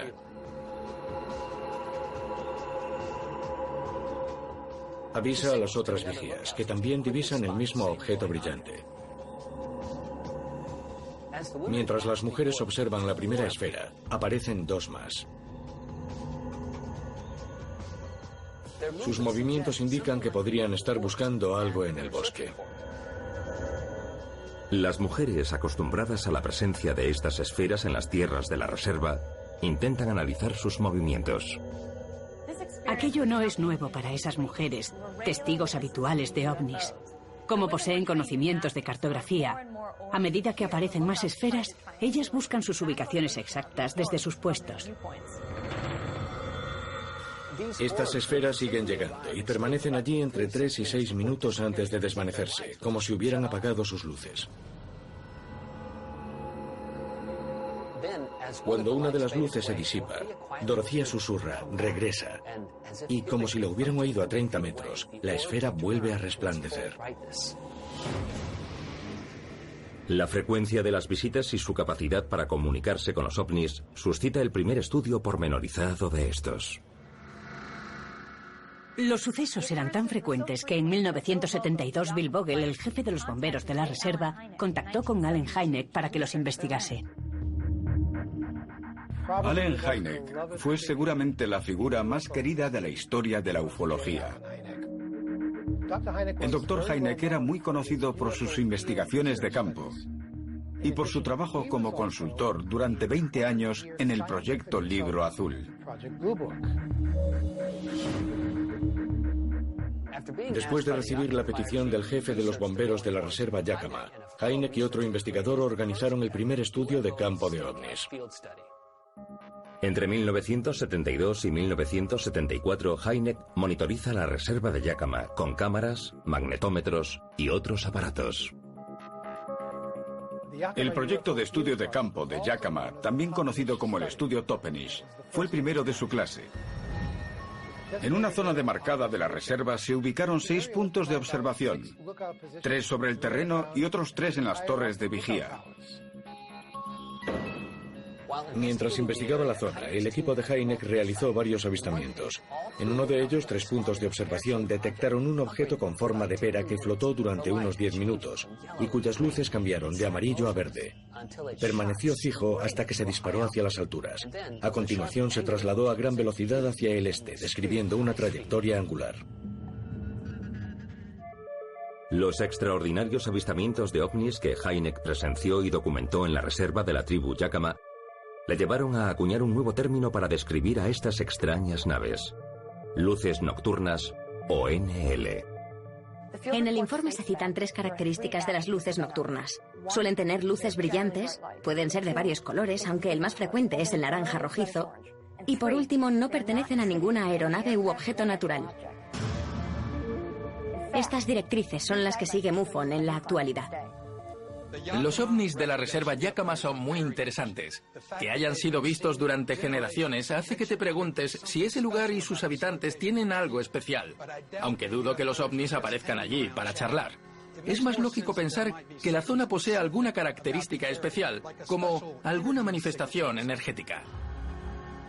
Aunque el estudio Toppenish confirmó actividades de ovnis habituales en la reserva Yakama, no pudo determinar su causa. La mayoría piensa que hacen falta más investigaciones para precisar por qué esta zona en particular atrae a los ovnis.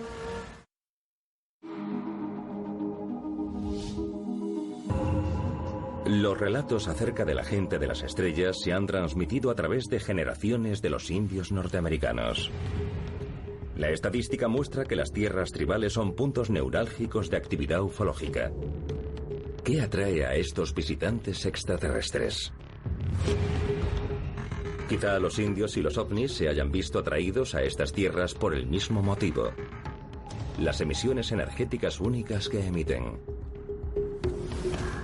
¿Es esa energía lo que hace de estas zonas lugares sagrados?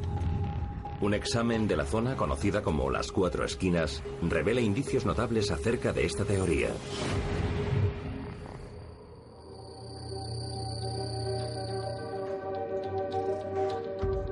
...18 de mayo de 2013... Las 4 esquinas, Nuevo México. Bill disfruta de una bonita noche en el desierto en su jacuzzi al aire libre. Vive a unos 23 kilómetros al sureste de las 4 esquinas. Allí percibe algo extraño. Un objeto brillante que se mueve en el cielo. Enseguida se da cuenta de que son dos luces en movimiento en el cielo en sentidos opuestos. Y las describe como esferas azuladas y sin contornos definidos, casi como luces de neón, y no puede apartar la vista de ellas. Al aproximarse ambas, otra luz aparece en el este, y al final todas se paran justo sobre el monumento de las 4 esquinas y flotan a 60 metros unas de otras. Bill es uno de muchos a los que este singular avistamiento despertó su curiosidad. Bill no deja de observar a las 3 esferas que flotan en el cielo. Entonces percibe otro grupo de 3 esferas que describen la misma trayectoria. Y de pronto ve cómo comienzan a moverse hasta que forman un círculo. Entonces otro objeto, menor pero con un brillo más intenso, aparece y queda a muy poca distancia, como si estuviese observando a los otros 6. Atónito, Bill sale del jacuzzi para intentar oír a los objetos, pero no emiten sonidos, están en silencio. Y entonces las luces hacen algo aún más extraño, algo que lo convence de que no está viendo helicópteros ni aviones militares. Las 6 esferas convergen y forman una mayor y brillante. La séptima queda a la derecha. Un instante después, todas se desvanecen, como si sus luces se hubiesen apagado. Este avistamiento deja a Bill perplejo. Lo que Bill afirma haber visto es un ejemplo de los encuentros con ovnis en la zona de las 4 esquinas. ¿Qué hace de las 4 esquinas un punto neurálgico de avistamiento ufológico? El área de las 4 esquinas está ubicada en tierras indias sagradas. Durante cientos de años ha habido muchos relatos de avistamientos extraños en la zona. ¿Qué tiene esa tierra para que sea sagrada? Quizás sea lo mismo que atrae a los ovnis.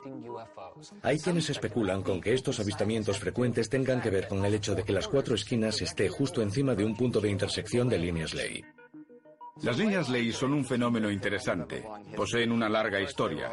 Al principio estaban relacionadas con direcciones y lugares especiales de la Tierra en los que puedes adquirir poderes mágicos. Ahora suelen vincularse a lugares en los que los campos magnéticos poseen rasgos especiales. Las 4 esquinas es uno de los muchos lugares sagrados del mundo que parecen poseer unas emisiones energéticas únicas. Hay muchos lugares sagrados que poseen relevancia espiritual y en los que se producen muchos fenómenos con ovnis. Otros lugares del mundo que poseen características similares a las 4 esquinas son las grandes pirámides de Egipto y Stonehenge en Inglaterra, donde se han producido muchos avistamientos de ovnis. ¿Por qué los ovnis se ven atraídos a puntos con propiedades magnéticas peculiares? Se ha especulado con la posibilidad de que los ovnis quieran aprovechar fuentes de energía terrestres para sus naves, desde energía creada por el hombre a campos electromagnéticos naturales. Basándose en estas características geológicas y en el número de avistamientos, podemos pensar que los ovnis usan esa zona como una parada de repostaje, igual que una gasolinera. ¿Usan los ovnis las 4 esquinas y otros lugares sagrados como zonas de repostaje? ¿O será que estos lugares cumplen una función aún más misteriosa? Algunos científicos creen que en las encrucijadas de líneas ley se generan centros de magnetismo intenso que producen su propio campo energético, conocidos como vórtices. En general, un vórtice es cualquier estructura espiral. El vórtice más común conocido por la gente es el tornado. Uno de los aspectos más interesantes de los campos magnéticos es que forman unos flujos rotatorios que son los vórtices. De hecho, el monumento de las 4 esquinas es la representación simbólica de un vórtice. Los vórtices parecen ser un punto de atracción para los ovnis. Dando por hecho que estos vórtices existan, ¿por qué los ovnis se ven atraídos hacia ellos? En las 4 esquinas hay fuentes de energía natural que desde hace tiempo se cree que son una vía de comunicación con la gente de las estrellas.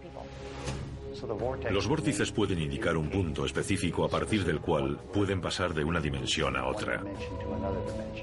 Los ovnis se trasladan de un universo a otro. Y los vórtices forman agujeros en el espacio que permiten esos viajes.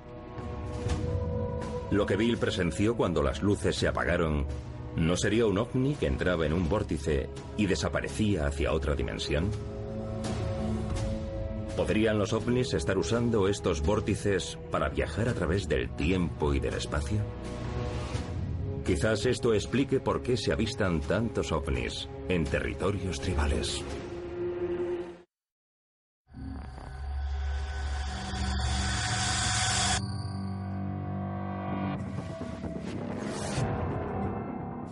Las leyendas acerca de gente de las estrellas de procedencia intergaláctica llevan siglos transmitiéndose de generación a generación entre las poblaciones indias norteamericanas. Aunque estos relatos estén muy arraigados en su cultura, las personas que han tenido experiencias personales de este tipo quedan conmocionadas por estos encuentros extraordinarios.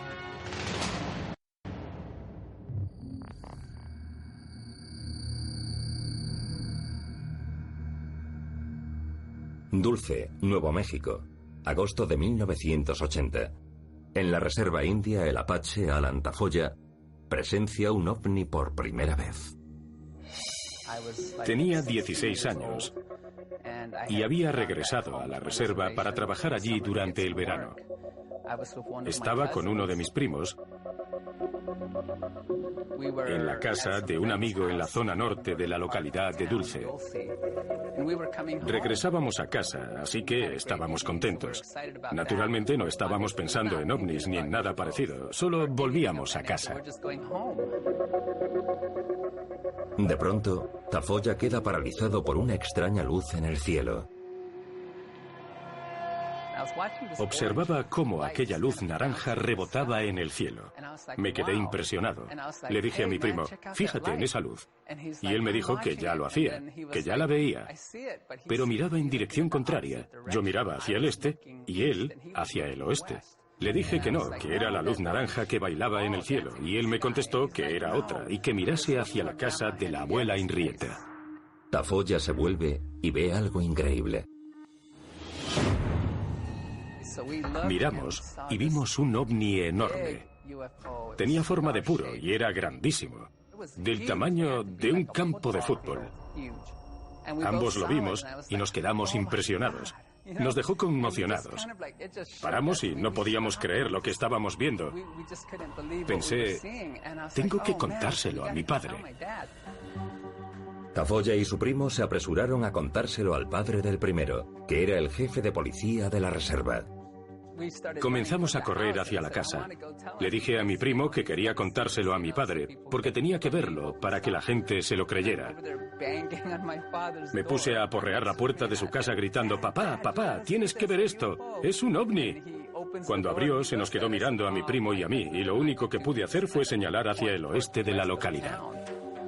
El padre de Tafoya ve el ovni y queda igualmente estupefacto. Mi padre miró y se quedó alucinado. Como era el jefe de la policía, cogió su radio, llamó a la comisaría de Dulce y dijo, hemos visto un objeto volante no identificado sobre la casa de Henrietta Tafoya. Tras informar del avistamiento a la comisaría, el padre de Tafoya fue a por sus prismáticos para obtener una visión mejor del objeto. Cogió los prismáticos y todos nos quedamos estupefactos. Yo me quedé impresionado, estupefacto.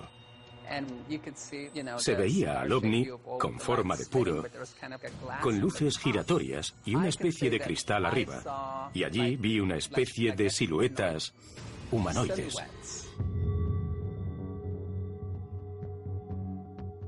Igual que en el caso de Tafoya, para muchos indios norteamericanos ver un ovni por primera vez es una experiencia abrumadora.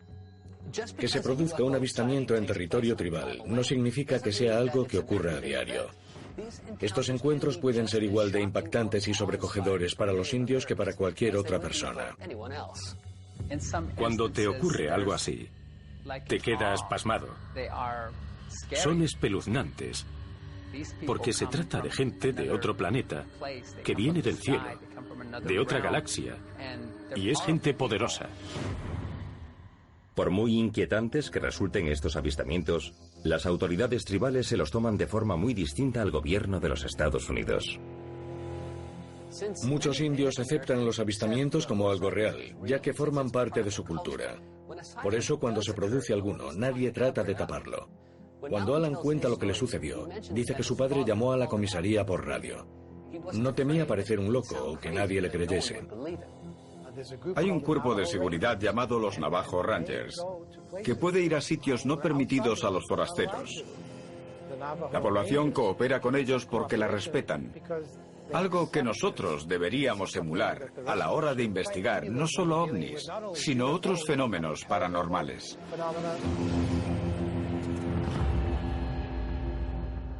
La autonomía que poseen los territorios indios permite a sus agentes realizar investigaciones sobre ovnis sin temor a las repercusiones.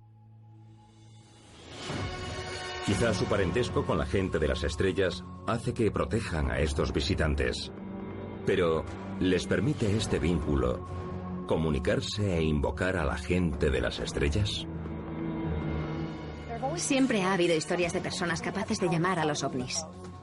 Hay relatos de personas de mi pueblo que han rezado. Sus plegarias fueron escuchadas y las respuestas vinieron del cielo.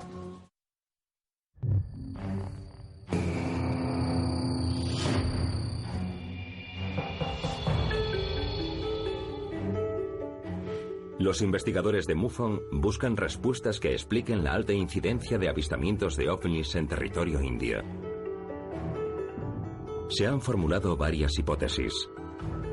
Parece ser que algunos ovnis podrían sentirse atraídos por los recursos naturales que se encuentran en las reservas y en sus cercanías. En cambio, otros creen que un posible vínculo ancestral con la gente de las estrellas podría proporcionar a los indios norteamericanos la extraordinaria capacidad de provocar las visitas de los ovnis. Un argumento interesante y muy curioso es que muchas visitas de ovnis a reservas indias se producen porque la población los llama para que aparezcan.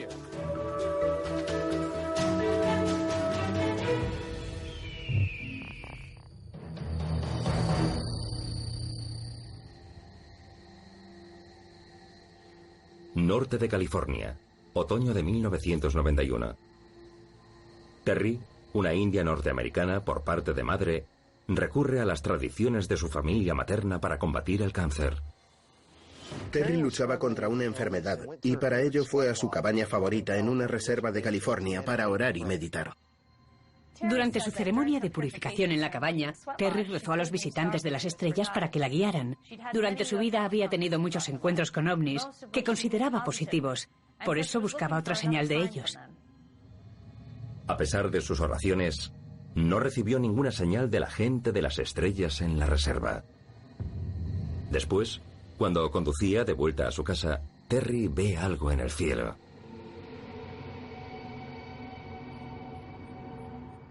Ve una luz verde resplandeciente en el cielo.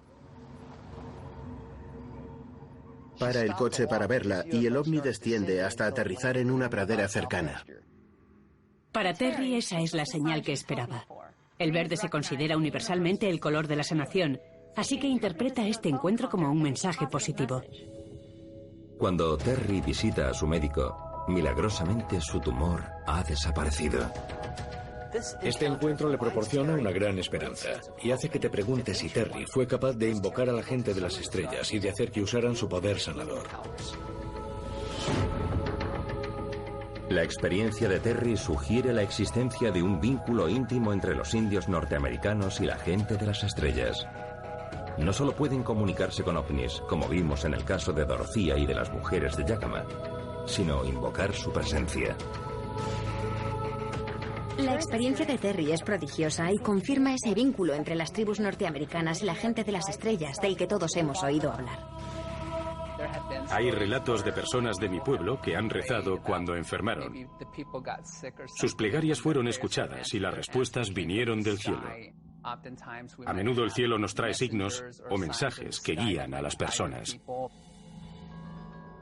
La relación más fuerte entre los indios y la gente de las estrellas parece que se produce a través de los curanderos.